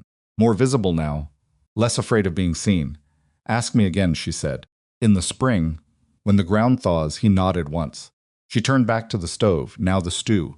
He stood up. I'll get Caleb in from the barn. Tell Garrett the left front post on the south fence needs attention. I saw it listing this morning. I'll tell him. He was almost at the door when she said, without turning around, Silas. Yeah, thank you. For all of it. Not just Marsh and the letter. All of it. He stood with his hand on the door. Outside, he could hear the hand from the far pasture, the sound of horses and voices and boots on frozen ground, the ordinary, late afternoon sounds of a working ranch at the end of a winter that had tried to ape and had not managed to. You'd have figured it out, he said. Maybe, she said, but it would have taken longer, and I'd have done it alone. He went out to get Caleb. The weeks that followed had a different quality than anything that had come before them. Not easier exactly. The work of a ranch in the tail end of winter does not get easier. It just changes character, and the financial reality of 38 dead cattle did not improve because Vickery was gone, and Silas still had decisions to make about the spring buying season that had no good answers. But there was something in the atmosphere of Red Hollow that had shifted in a way that was hard to name and impossible to miss. Mara stopped treating the house like she was borrowing it. That was the closest he could get to describing it. She had always worked hard that hadn't changed, but there was a quality to the work now that was different. From the careful, contained efficiency of someone who keeps their things in a trunk because they might need to leave quickly. She started a preservation system that was clearly designed for the long-term crocs, labeled and dated and organized, with the precise logic of someone planning for multiple seasons rather than the next 3 weeks. She moved furniture to the left in the kitchen because the traffic pattern made more sense that way. Then she moved it back 2 inches, and she made no apology for the iterative process. Planted things. Not outside, it was still too cold for that, but in 2 long wooden boxes on the south-facing windowsill, seeds she'd gotten from the trading post on the last supply run. Herbs, mostly, some started greens. Caleb helped her, or got in the way helping her, depending on how you looked at it, pressing seeds into soil with the focused seriousness of a child who has been given a real task and intends to complete it at the level of an adult. Silas watched this happen from the kitchen doorway one evening and felt something settle in his chest that he didn't try to identify. It was enough to know it was there. Caleb was changing in the way that children change when been given safety long enough for it to feel real. He was louder. That was the first sign he started laughing at things Fowler said, which was appropriate because Fowler was genuinely funny in the accidental way of young men who don't know they're funny, and Caleb's laugh was sudden and a little too loud and completely unguarded, the laugh of Al who has stopped calculating whether it's safe to make noise. He started asking questions about the cattle, about the horses, about the property lines, about what certain clouds meant for weather and how you read ice thickness, and why the south fence needed different treatment than the north fence. Silas answered all of them. He did not make a production of it. He just answered the way you answer when someone asks you something worth answering. One afternoon in the 3rd week of February, Caleb came to find him in the barn and said, "Can I ask you something?" Silas looked up from the harness he was mending. "Go ahead." Caleb stood in the barn doorway with his hands in his pants pockets, which was his posture when he was working up to something. "My pa," he said, he was a farmer. He knew about crops and planting and stuff. He didn't know about cattle. He paused. "I want to learn about cattle." Silas set the harness down. "What do you want to know?" "Everything," Caleb said simply. "I want to know all of it. Something seats of it. Something about the directness of it, the uncomplicated ambition of a 9-year-old who has decided what he wants and sees no reason to dress it up, made Silas feel a thing he was not entirely prepared for. He cleared his throat. "That's going to take more than an afternoon," he said. "I know," Caleb said. "I'm not going anywhere." He said it matter-of-factly, like it was already true, like he had already decided it was true and was simply reporting the fact to Silas as a courtesy. Silas said, "All right. Start by telling me what you already know." Caleb pulled a crate over and sat on it and began talking, and what he already knew was a surprising amount for a 9-year-old, because Mara had been talking to him about what she observed and what she heard from the hands, And Caleb's windows were dark, hadn't paid attention the way his mother had taught him to pay attention, not just to what was said, but to what was meant. They were in the barn for 2 hours.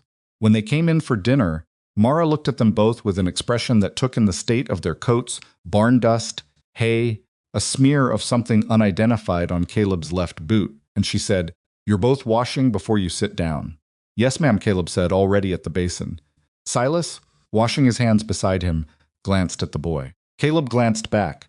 It was the specific conspiratorial glance of two people who have been absorbed in a shared thing and have been mildly inconvenienced by re-entering domestic reality and are privately in agreement about this. Mara Sawson said nothing, but the line of her shoulders said she'd seen it and filed it. The letter from Marsh's office, confirming the formal abandonment of the debt claim, arrived 2 weeks after the first letter. It was shorter, just confirmation of the paperwork having been filed with the territorial court, the notation of record showing the kitchen action withdrawn with prejudice, which Marsh had added a handwritten note to explain, with prejudice means they cannot refile the same claim. This door is not just closed, it has been locked. Mara read that one at the table. With Caleb beside her doing his evening figures, she had started him on arithmetic in the evenings, working through a water-stained primer she'd found in the bottom of her trunk, because the nearest school was still many miles away, and Mara Ellsworth was not a woman who left her child's education to geography. Caleb looked at the letter and said, "Is that the one that means they can't come back?" "Yes," Mara said. "Good," he said, and went back to his figures. She folded the letter, put it with the first one, put both of them behind Thomas's photograph, a small archive of things that needed keeping, and sat back down. Silas was at the end of the table with his ranch accounts, which was where he spent most evenings, and he looked up when she sat down and she looked at him, and neither of them said anything about the letter, because there was nothing to say that the letters hadn't already said. March came in difficult, the way March usually did in Wyoming, cold and mean, and reluctant to give anything up without a fight. The snow began to thin on the south-facing slopes, but the north-facing ones held on, and the roads were still unpredictable. And the cattle that had survived the blizzard needed the particular attention of animals that have been through something hard and come out the other side, technically intact, but not quite themselves yet.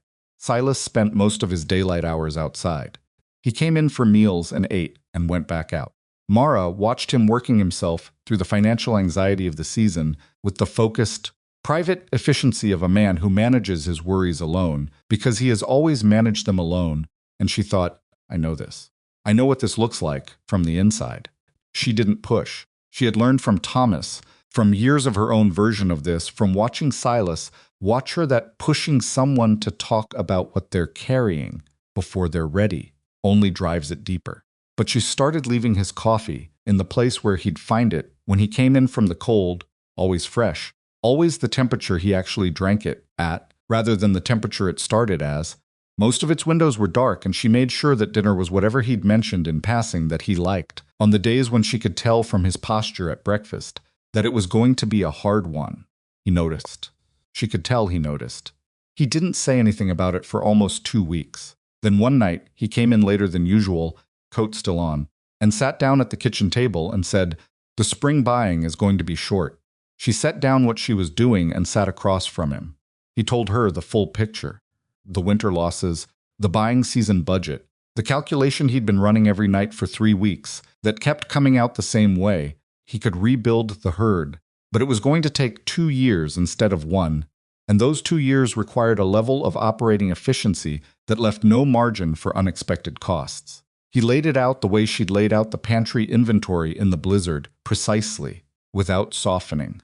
She listened the way she listened to everything, completely, without interrupting. When he finished, she said, "Show me the numbers." He blinked. "What?" "Show me the account book. The actual numbers." He looked at her for a moment. Then he got up and brought the account book from the office and set it in front of her. She opened it and read. He watched her read. She had the same expression she wore when she was calculating portions, the interior focus of someone doing real arithmetic, not the approximate arithmetic of general concern. She turned 4 pages. She stopped on the 5th and put her finger on a number. "What is this entry?" "Supply credit from the Millhaven Trading Post for the winter order." "You paid interest on this?" "It was a 30-day credit." I paid it in 20, but yes. It was a flat fee, not a rate. Don't use credit for supply runs, she said. I can manage the supply timing so you're ordering on cash. It's a sequencing problem, not a cash problem. You don't need the float. He stared at her. You can manage the supply timing. I've been doing it for 2 months, she said. I just haven't been doing it with your account book in front of me. She turned 2 more pages. Here, this hay supplier. Dawson's feedlot, yeah? You're paying 20 cents a bale over what Garrett told me the Johnston operation pays. Dawson's closer. How much is the transport difference? He told her. She ran the math in her head. He could see her doing it, the slight movement behind her eyes, and then she said, it's not worth it. You're paying 15 cents extra per bale net of transport. On your winter volume, that's... She did it again. $38 last year. He sat back in his chair. $38 was not a catastrophic number. It was also in the context of a spring that was already tight. $38 that didn't need to be gone. You've been looking at this, he said. I've been thinking about it, she said. I wasn't. It wasn't my place to say anything before. It's your place now, he said. She looked up from the account book. He meant it the same way he'd meant it when he'd asked her to stay, when he'd said partner, and she understood that, and he could see her understanding it, the slight shift in her expression that happened when she was accepting something she'd been holding at arm's length. There are 3 more things, she said. Tell me, she told him. They spent an hour, with the account book between them at the kitchen table, the lamp burning down, Caleb long since asleep. The house settled around them in the specific quiet of late winter nights when the wind has stopped, and the cold is simply there, present and undemanding, no longer trying to get in. She found things he hadn't thought to look for. He explained context she didn't have. They argued about 2 items, genuinely argued, with both of them holding their positions and neither of them wrong exactly, just differently informed, and arrived at a compromise on both that was probably better than either of their individual conclusions. At 10 o'clock, she closed the account book and pushed it back across the table. 2 years, she said. You said 2 years to rebuild the herd, if everything goes reasonably. If we do the supply sequencing and fix the hay supplier situation and the 3 other things I mentioned, how long? He thought about it. Really thought about it, running the revised numbers in his head the way he'd been running the old ones for weeks. 18 months, he said. Maybe 16 if the summer market holds. She nodded. She put her hands flat on the table, not the anxious gesture from the blizzard nights, not the bracing gesture from Vickery's visit. Something quieter than both of those. I want to show you something, she said. She went to her room and came back with a small cloth-covered book he hadn't seen before. She put it on the table. He opened it. It was a household account, her handwriting, columns of numbers, dated entries going back to January. Everything that had come into and out of the Red Hollow kitchen for 3 months, itemized with a precision that would have impressed a bank auditor. I've been keeping this since the 2nd week, she said. I didn't want to overstep. He looked at the columns. He turned the pages. He found the entry for the week of the blizzard, the reduced quantities, the substitutions, the cost per person calculations she'd been running while simultaneously managing OTP through a natural disaster. Mara, he said. The preservation system I'm building, she said before he could continue. The grain reserve, the canning, the dry storage. If we do it properly this summer, next winter's storm, if there is one, doesn't cost you the same way. You don't need the supply credit because you're drawing from reserve. The reserve cost you something in summer to build, but it saves you the crisis premium in winter. He looked at her. She looked back. Then she said, with a directness that was not quite uncertainty, but was the nearest she came to it, "This is what I can give you. This is what I have. I'm not a woman with money or connections or..." She stopped. "What I have is this. I know how to make things last. I know how to see what's coming before it gets here and do something about it while there's still time to do something." She touched the cloth-covered to do something. She touched the cloth-covered book. If you want to build this place into something that can last through bad years without breaking, I know how to do that. I've been doing it my whole life. I've never had a place to do it, for that was also mine. The lamp was burning very low. Somewhere there in the bunkhouse, one of the hands coughed and then was quiet. Silas House looked at the cloth-covered book. He looked at the account book with their combined notations in the margins. He looked at the woman across the table from him who had walked into his life with a battered trunk and 40 miles of Wyoming winter behind her, and had proceeded, methodically and without fanfare, to become the thing this place had been missing without his fully understanding what it was missing. He said, "You said to ask you." In the spring. She went still. "When the ground thaws," he said. "That's what you said."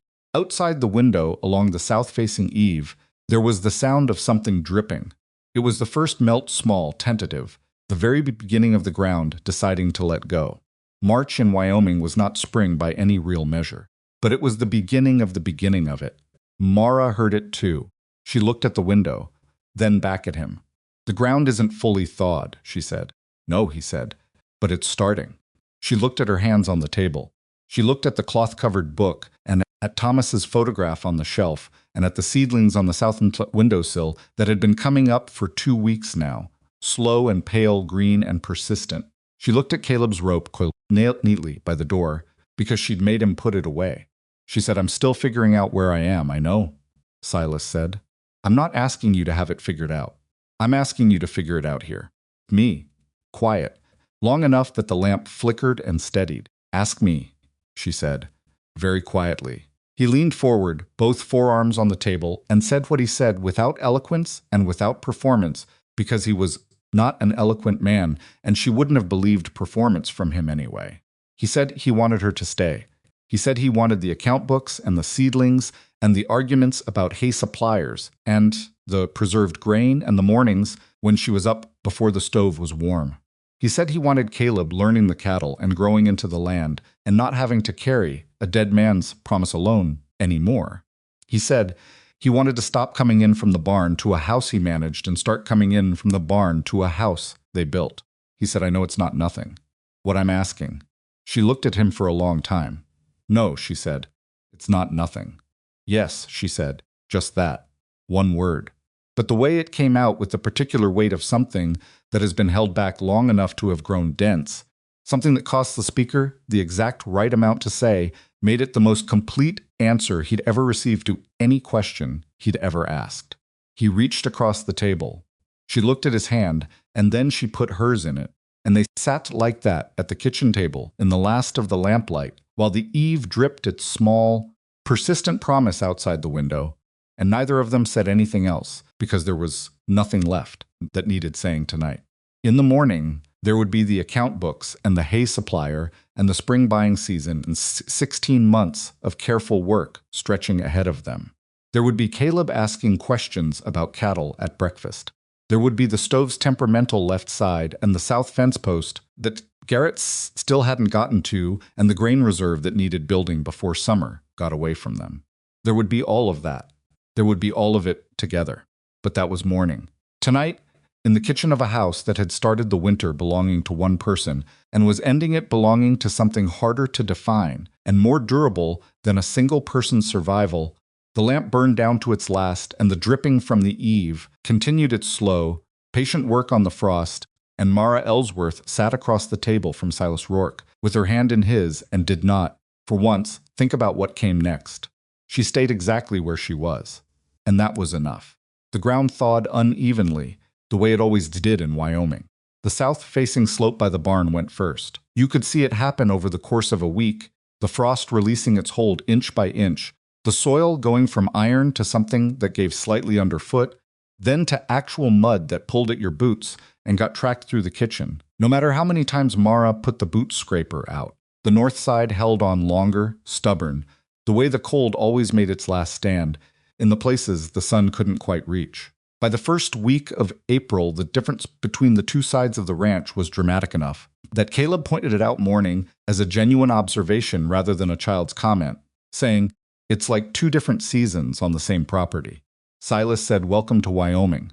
Caleb thought about this and said, "I think I like it." It was a small thing to say. Silas filed it anyway. Most of its windows were dark. The spring buying season arrived with the particular pressure of a thing that has been worried about long enough that its actual arrival feels almost anticlimactic. Silas rode to the Millhaven livestock auction in the second week of April with a budget that was tighter than any he'd worked with in 6 years, and a list in his coat pocket that Mara had helped him write, not just which cattle to buy, but what to look for to avoid.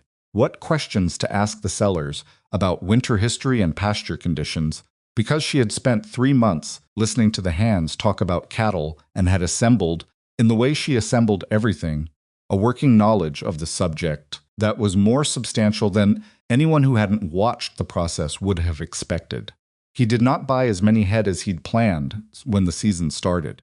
He bought better ones. The distinction mattered, and it was Mara's distinction from a conversation they'd had 2 weeks earlier at the kitchen table over the account books. Fewer animals that will make it through the next winter on less feed are worth more than more animals that will cost you again in losses. He'd known this abstractly. She'd made him see the specific number it translated to. He came back with 23 head of solid, unremarkable cattle that had the look of animals accustomed to hardship and unimpressed by it. Fowler and Garrett brought them into the south pasture, and the existing herd absorbed them with the mild suspicion of animals that have been through something together and are cautious about newcomers. By the next morning, they were grazing alongside the others, as if they'd always been there. Silas stood at the fence watching them and thought, 16 months, maybe less. He went inside. Mara had dinner on the table. He sat down and she sat across from him, and Caleb was already eating and describing, in considerable detail, something Garrett had taught him about reading a horse's posture that Mara was clearly hearing for the third time with the patience of someone who has decided that the content matters less than the fact of the telling. This was what it was now. This was the ordinary texture of it. He had spent 11 years eating alone at this table. He had gotten used to it, the way you get used to a room. With no windows, you stop noticing the absence of light, because you stop remembering that light was supposed to be there. Watching Caleb talk about horses while Mara ladled more stew into his bowl, without interrupting the story, Silas had the disorienting sensation of a man who has just walked back into a room he'd forgotten existed. He didn't say any of this. He ate his dinner and listened to the horse story, and when Caleb got to the end of it, he said, "Garrett's right about the ears. You watch the ears and the shoulders together, not just one." Caleb stored this with the focused efficiency of a child who has decided to become competent at something. The spring moved forward. Mara's preservation system began in earnest in May, when the first garden produce started coming in from the half-acre plot she negotiated with Silas in March, negotiated being perhaps too formal a word for what was actually a conversation in which she said she wanted to put in a kitchen garden. And he said where, and she pointed, and he said fine. And then she spent a weekend marking out beds with Caleb, while Silas watched from the fence with the expression of a man who is watching something being built that is going to outlast the current conversations by several decades. The garden was not beautiful. She did not have time to make it beautiful. It was efficient rows close together, varieties chosen for yield and storability over appearance, a small section of herbs that she tended with slightly more care than the rest, because the herbs were the difference between food that sustained you and food that you actually wanted to eat. Most of its windows were dark. Caleb dug with her on the weekends and complained about the rocks, which Wyoming soil produced in quantities that seemed personally targeted, and she handed him a tool and told him to move them to the pile by the fence, and he did it for 20 minutes before asking if the pile had a purpose. She said, "It will when there are enough of them." He accepted this and kept moving rocks. 6 weeks later, when she used the pile to build a low border around the garden that improved the drainage significantly, he noted the completion of the plan with the satisfaction of a child who has learned that adults sometimes have patience for outcomes that require waiting. The canning started in July. It was hot work. The kitchen became oppressive in midsummer, even with all the windows open. The canning pot generating a constant damp heat that collected under the low ceiling and refused to move. Mara worked through it with the focused intensity she brought to everything she decided to do, and she enlisted Caleb for the parts that didn't require precision and didn't involve the boiling water, and on the worst days, she and Silas developed an unspoken agreement in which he appeared at some point in the mid-afternoon with the excuse of needing coffee, and stayed to help with whatever needed a second pair of hands, which she accepted without comment because they had both learned that there was a category of help that could be received without it, meaning anything other than, "I see what you're doing, and I'm here." The rows of preserved jars accumulating on the pantry shelves through July and August were the most concrete thing Mara had ever built. She stood in the pantry doorway on a Tuesday evening in August, and counted them not for the first time, but with the particular satisfaction of a count that confirms what you suspected and thought. If this winter is as bad as last, we do not have the same problem. We have a different problem, and a different problem is than the same one. She had thought like this her whole life. She had always been a person who looked at the shape of the next difficulty and started working on it before it arrived. The difference, the thing that was new, that she was still getting used to, was that she was no longer the only one thinking about it. Silas came in from the barn one afternoon in late August and found her at the table with the account book and the cloth-covered household records side by side, and east of its windows were dark, and he sat down across from her without asking what she was doing because he already knew what she was doing, and she showed him the summer's numbers without preamble, what they'd spent, what they'd preserved, what they'd put back against the winter. The grain reserve stood at a level that would carry them through a full repeat of last year's blizzard, without the emergency rationing that had gotten personal in ways neither of them had entirely recovered from. The hay arrangement with the Johnston supplier had saved them. The running total was in the margin of the August page $31 over the summer. Not a fortune, not nothing. He looked at the numbers, and then he looked at her. She said, "We're going to be all right." He said, "Yeah, we are." They were not grand statements. They were the statements of two people who have looked at the actual numbers and arrived at an actual conclusion, which is a different kind of certainty from the kind you decide to feel, because the alternative is unbearable. This certainty had math behind it. It had the preserve jars and the better cattle and the fixed hay supplier and the supply sequencing she'd built into the ordering schedule so they were never floating credit into a trading post account when they didn't need to. It had work behind it. Real, unglamorous, sometimes aggravating work done by people who were not always easy to work with and who had argued about at least 4 things this summer, with enough heat to require a cooling-off period before resolution. He had strong opinions about pasture rotation that she thought were wrong in one specific case, and had said so. She had strong opinions about what constituted an acceptable kitchen repair timeline that he thought were unreasonably demanding, and had said so. They had disagreed about whether Caleb was ready to ride the outer pasture fence with Garrett, with Mara saying not yet, and Silas saying the boy was ready, and Caleb saying nothing, because he understood at some level that this particular argument was not fully about the fence riding. They had, in short, been 2 actual people living in close proximity, with all the friction and recalibration and occasional sharp edges that entailed. The marriage they had made in May quiet, in the settlement, with Marsh as a witness and Fowler and Garrett standing outside because the justice's office was too small for everyone and they insisted on being there anyway, had not resolved any of this. What it had done was change the context of it. Arguments that had previously carried the background weight of uncertainty about what this was, about whether it triffinned, about what was real, about what either of them was allowed to ask of the other, were now just arguments. Finite, resolvable.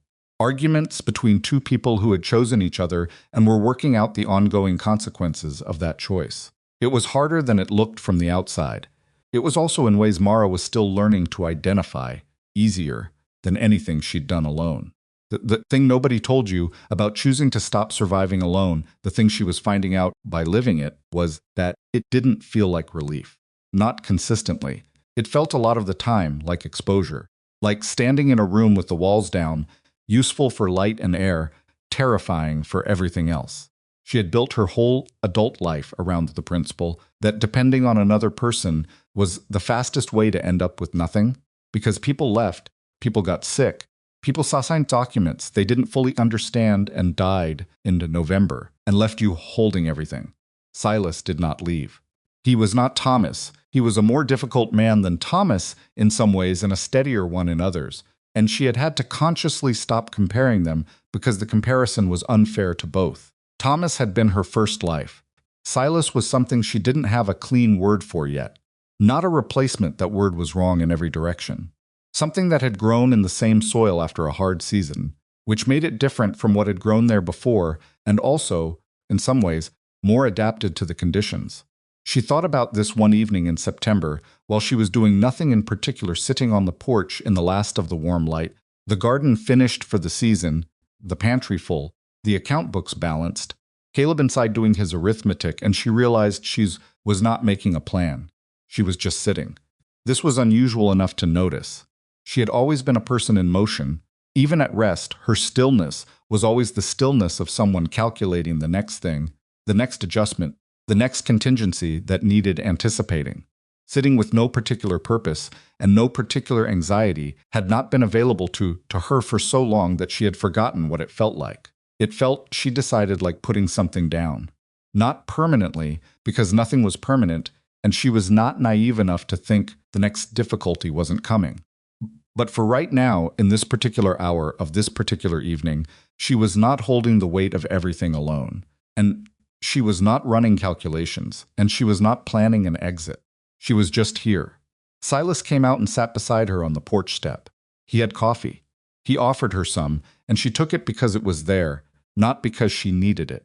They sat and watched the last of the light go off the south pasture, where the cattle were moving in the slow, unhurried way of animals that are fed and settled and not afraid of anything in particular. He said, "Caleb told me today he wants to work the cattle full time when he's old enough." She looked at the pasture. "I know, you don't mind?" "Thomas was a farmer," she said. "Caleb is going to be something else. That's how it works." She paused. Thomas would have been fine with it. Silas was quiet for a moment. He had learned, over the months, when she mentioned Thomas as information versus when she mentioned Thomas as something else. And he had learned to receive both versions without needing to respond to them the same way. It was information. "Garrett's been good with him," Silas said. "Garrett is 23 and wants someone to teach," Mara said. "Caleb is 9 and wants to learn. It's convenient." She looked at her coffee. "So it's also more than that. But yes, Garrett's been good with him." The light finished going off the pasture. The temperature dropped the way it did in September suddenly and without apology, reminding everyone that summer's tolerance for human comfort was a temporary condition. Mara didn't move to go inside. Neither did Silas. She said, "I have something to tell you." He looked at her. She looked at the pasture. "I'm expecting." The word sat in the air between them, small and enormous at the same time, the way words of that particular weight tend to sit. He was very still for a moment. Then he said, "When?" "Spring, I think. March, maybe April." She glanced at him sideways. "I know the timing isn't—" "Don't," he said. She stopped. "Don't tell me the timing," he said. His voice had something in it she hadn't heard before, not loud, but full, the way a room sounds when it's suddenly occupied by something that takes up more space than the furniture. Just tell me what you told me." She looked at him directly. He was looking at the pasture. His jaw was doing the thing it did when he was managing something too large for his usual containment. She watched him work through it, the specific, private process of a man who has spent a long time not expecting things to expand and is now being asked to make room. He turned and looked at her. She said, "We're going to need a bigger account book." It took him a moment. Then something moved through his face that she had not seen there before, the expression of a man who has been serious for so long that an emotion catching him off guard looks almost like surprise, almost like grief, almost like the very specific thing it actually was, joy, arriving unannounced, finding a man who had not kept a room ready for it and who did not care at all about that right now. He reached over and took her hand. He held it the way he'd held it at the kitchen table. In March, not dramatically, not with any performance, just with the solid, reliable grip of a man who means what his hands say. He said, "All right," she said. "All right." They sat on the porch until the cold drove them in, and that night at dinner she put food on the table, and they all sat down her, Silas, Caleb, and she told Caleb. She did it simply, the way she did most things, directly, without softening it into something it wasn't. Caleb stared at her for a moment.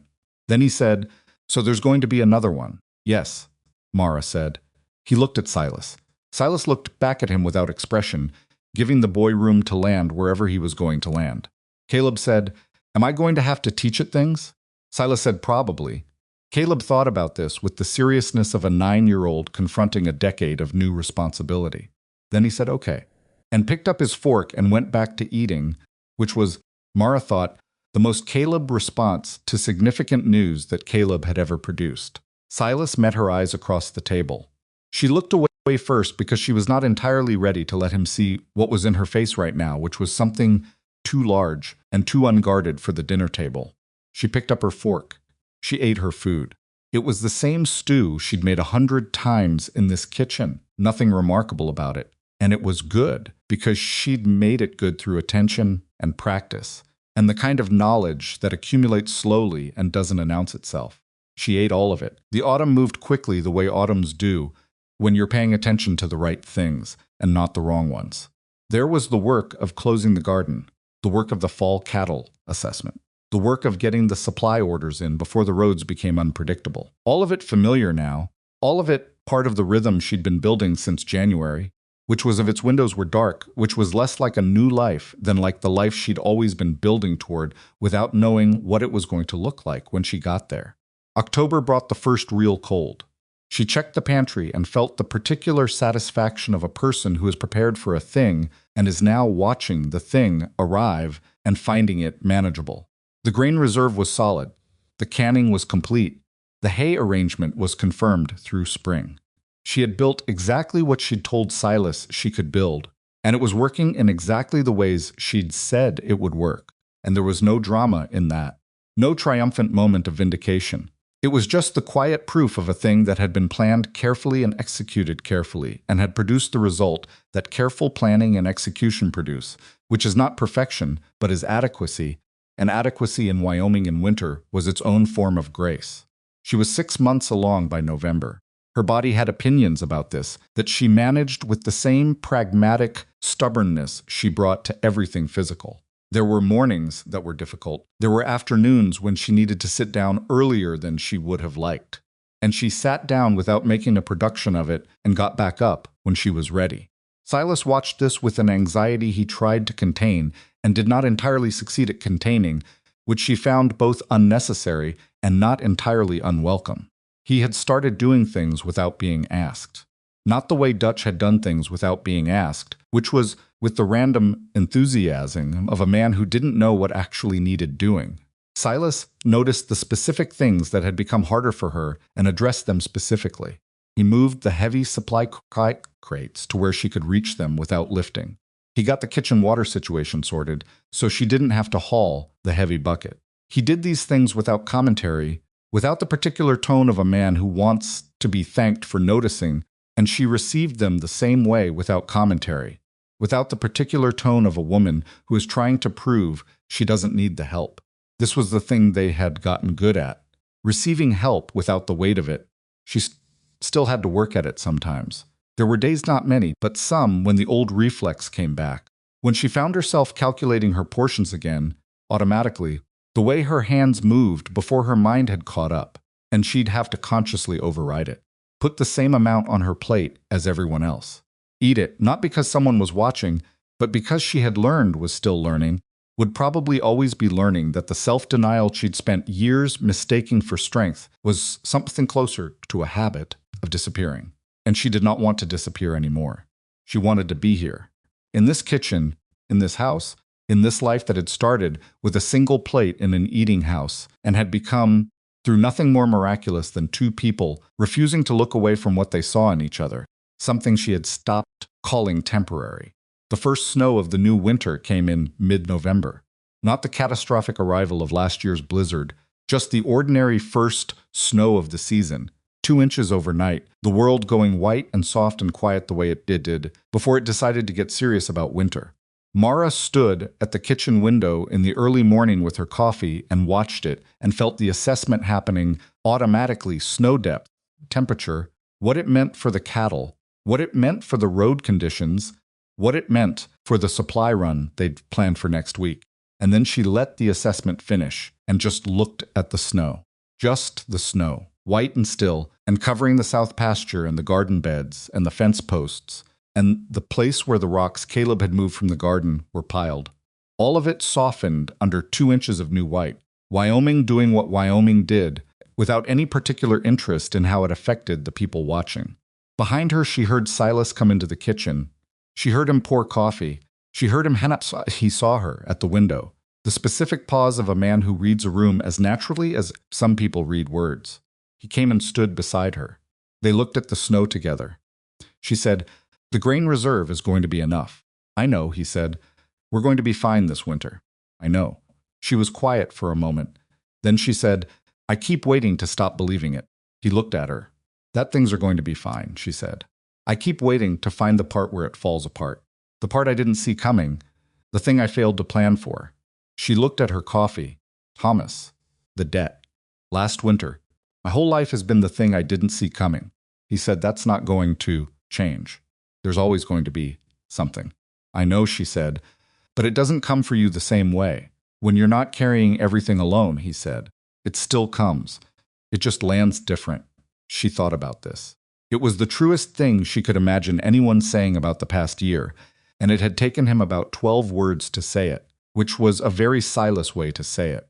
She said, "I'm not scared of this winter." He said, "Neither am I." Caleb appeared in the kitchen doorway in his nightshirt, hair flattened, looking at them and then at the window. He said, "Did it snow?" 2 inches, Mara said.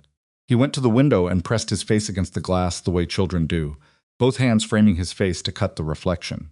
He looked at the white pasture and the white fence posts and the white everything. Then he said, "Same as last year?" "Similar," Silas said. "But different," Caleb said. Not a question, but different, Silas confirmed. Caleb stayed at the window for a moment longer. Then he said, "I'm hungry." Mara set her coffee down and went to the stove. She made breakfast the way she'd made it every morning for the past 11 months, not from a script, but from knowledge, from the accumulated understanding of what this kitchen could produce and what these people needed and how to calibrate one to the other. Biscuits from the flour she'd organized, eggs from the 3 hens. Caleb had somehow convinced Silas to allow in the fall, the last of the cured ham from the October slaughter cut thin and fried the way that made the edges crisp. She made 3 plates, all of them the same. This was not at this point a deliberate act. It was not a choice she made consciously, the way she had made it consciously in the early months, the effortful override of an old reflex, the necessary act of catching herself before the automatic reduction happened. It was just what she did now. She made 3 plates, and she put the same amount on each one because these were 3 people who were hungry, and they all needed to eat, and she was one of them, and she was hungry, and she sat down. Caleb ate with the focused efficiency of a child who has morning work ahead of him and knows it. He talked about the snow and whether it would be deep enough to affect the water sources in the lower pasture, and whether Garrett would still be doing the fence inspection today or postponing it. Practical concerns delivered in the tone of someone who considers himself a working member of the operation, which he did and which he increasingly was. Silas answered him with equal practicality, and Mara listened to the 2 of them, going back and forth, and ate her breakfast and felt the child moving in a way that was impossible to ignore and not entirely comfortable, and was, under both of those things, a persistent and unreasonable miracle that she had stopped trying to be reasonable about. She looked at her plate. She had eaten most of it. Not all of it she was full, and there was a piece of biscuit remaining, but most of it. Her portion, equitably served, genuinely consumed, because she had been hungry, and the food was there, and she was a person at a table with people who needed her to be fed. This was the thing that had changed. Not dramatically. Not all at once. Not without setbacks, and old reflexes and difficult mornings when the reflex was stronger than the override. But this, she no longer thought of her own portion as what was left. She thought of it as hers. Small. Enormous. The difference between a woman who feeds everyone before herself and accepts the remainder, and a woman who fills her plate equal to the others, is not a dramatic transformation. You would not see it from the outside, most days. You would not know, watching Mara Ellsworth eat breakfast on a November morning with snow outside and a full pantry and a kitchen, that she knew, like she knew her own hands, that this had been the hardest thing she'd learned in a year full of hard things. Harder than facing Vickery on the porch. Harder than opening the account books. Harder than saying yes. The hardest thing had been learning that she was allowed to stay. Not just in the house, in herself. Present, fed, taking up space without apologizing for it, being a person who needed things without that need, being the first thing she subtracted. Caleb finished his breakfast and took his plate to the basin and went to get his boots. Silas drank the last of his coffee and looked at her across the table, and she looked back. Outside, the snow was still on the pasture, and the cattle were moving in it with the mild displeasure of animals that have opinions about weather and know they don't matter. He said, "You ready?" She said, "For what?" He said, Whatever comes next. She looked at him. He said it the way he said most things, without ornamentation, without insurance, just the thing itself offered plainly across the table between them. Whatever comes next. Not with confidence that it would be fine. With the willingness to meet it regardless, she said, yes. She gathered the plates and set them in the basin, and she was not thinking about the eating house in January and the single plate and the lie she had told her son that had not fooled the man in the corner. She was not thinking about it consciously, but it was there, the way the starting point of a long journey is always there. Somewhere behind you, the place you can mark on a map and say, that is where the road began. She had walked 40 miles in Wyoming winter with 43 cents and one trunk and a boy who was carrying a promise too big for his age. She had walked into a kitchen that was a disaster and made it work. She had made it through a blizzard and a debt claim and the harder, slower disaster of learning to trust a life that kept not falling apart. She had, somewhere along the way, stopped practicing for leaving and started practicing for staying. That afternoon, she went to the pantry and stood in the doorway and counted the jars. She did this sometimes not for inventory. She already knew the inventory, but for the particular satisfaction of looking at something she had built and finding it solid. Rows of preserved tomatoes, green beans, apple butter from the dozen trees along the south fence that Silas said had been there before he was, pickled beets, 3 varieties of jam, dried herbs in cloth bags labeled in her handwriting, the grain reserve in its sealed containers along the back wall. Enough. Genuinely enough. Not the terrified and hoping version of enough, but the calculated, documented, we have looked at the numbers version. Enough to get 3 people and a set of ranch hands through a winter that might be worse than the last one. Enough to absorb one unexpected thing without everything collapsing. Maybe 2 if they were careful. She was always going to be a person who prepared for the worst. That was not going to change, and she had stopped thinking she needed to change it. What had changed was what she did after the preparation was done. Before, she had stood in the doorway of a pantry, an imagined future pantry, in a year that had not yet arrived, and kept worrying, kept calculating, kept looking for the things she hadn't accounted for. Now she stood in the doorway of the actual pantry with the actual jars on the actual shelves, and she let the count land. It was enough. She went back to the kitchen. Caleb was at the table with his arithmetic, the same primer she'd started him on in January. Most of its windows were dark, now supplemented with a second book with a note saying every rancher's son in Wyoming should know his figures. And here was a start. Caleb had opinions about the second book that he had expressed clearly and continued to work through it anyway, because Mara was his mother, and she had explained that the work was the point, not the enjoyment of the work. And he had accepted this in the particular way of a child who disagrees, but has decided to demonstrate the disagreement through the quality of his compliance. He looked up when she came in and said, I finished the multiplication table. She came and looked at the paper. He had. He had also characteristically done the last 3 problems in a way that technically arrived at the right answers through a method she had not taught him and that she was not entirely sure was orthodox. She looked at it for a moment. Walk me through how you did this one, she said. He walked her through it. His logic was idiosyncratic, but internally consistent, the reasoning of a mind that preferred to find its own route to the destination, even when the established route was shorter. She followed it to the end and found that it was correct. Do the next page the way the book says, she told him. Why? Mine works. Because knowing more than one way to get somewhere is better than knowing one way, she said. Even if your way is good, he absorbed this. Okay, he said, but it's slower. For now, she sat across from him and watched him start the next page. Outside, she could hear Silas coming in from the barn, the particular rhythm of his boots, the specific sound of the door, all of it familiar enough, now that she heard it as a word, as a known thing in the vocabulary of the day. He came through the kitchen and stopped. He looked at the 2 of them at the table, his wife and the boy, who was going to be a rancher and was arguing with his arithmetic primer about methodology. He took off his coat. He hung it on the hook, the same hook, every day. Not because she'd asked him to keep it there, but because he'd noticed it worked better that way and had adjusted without making an announcement about it. He sat down at the end of the table with his own ledger. Most of its windows were dark. The three of them sat in the kitchen of a house that had started the winter before as a barely functioning ranch operation in Wyoming with a cracked firebox and a flour problem, and no one who knew how to feed 14 people. Through a blizzard on what was left in the pantry, the firebox still cracked because some things resisted fixing no matter how many times you addressed them. The flour situation was resolved. The pantry was full. Outside, Wyoming went on being Wyoming, big and cold and indifferent. The wind starting to come off the mountains in the particular way that meant the afternoon temperature was about to change and you should plan accordingly. The cattle were in the lower pasture. The fence was holding. The south-facing slope was where you could still see a stripe of exposed ground under the snow, the place where the thaw would begin when it came, which it would, which it always did. Mara looked up from watching Caleb work.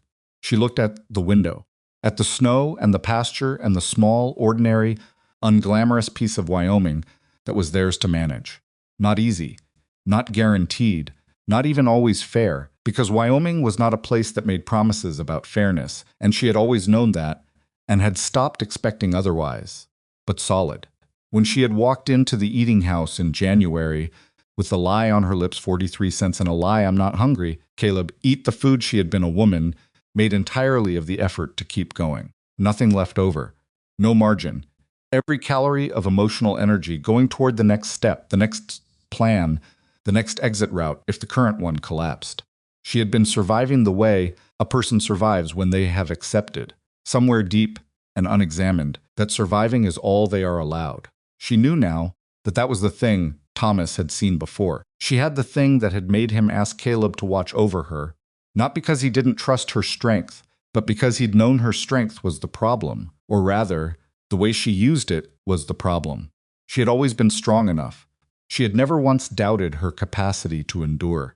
What she had not known, what she had spent this entire year learning, was that endurance without someone to endure it alongside was just another form of disappearing. Slower, more dignified, but gone just the same. She was not gone. She was here, at this table, in this kitchen, in this life she had not planned and could not have imagined in January, and would not have traded for the most secure, uncomplicated, manageable version of some other life she might have built instead. She picked up her coffee. Caleb said, I think this page is wrong. She said, it's not wrong. Show me where you're stuck. He showed her. She explained it. He tried again. Silas made a sound without looking up from his ledger that might have been amusement and might have been commentary on the ongoing arithmetic dispute, and was probably both. Wyoming kept doing what Wyoming did outside the window. And inside Red Hollow, nobody went hungry alone. Not anymore? Not ever again, if she had anything to say about it. And she did. She had a great deal to say about it. She had the flour sorted, and the firebox managed, and the pantry full, and the account books balanced, and a spring delivery date circled in March, and a child at her table arguing with his mathematics in a voice that was getting louder every month, losing the careful quiet he'd arrived with, becoming a boy who took up the space he was entitled to take up because someone had finally made it safe for him to do that. She had all of it.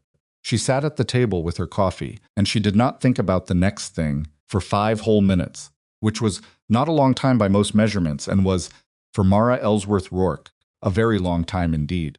The snow came down outside, soft and without urgency. The kitchen was warm. The plates on the shelf were 3 of them, the same size, waiting for the next meal.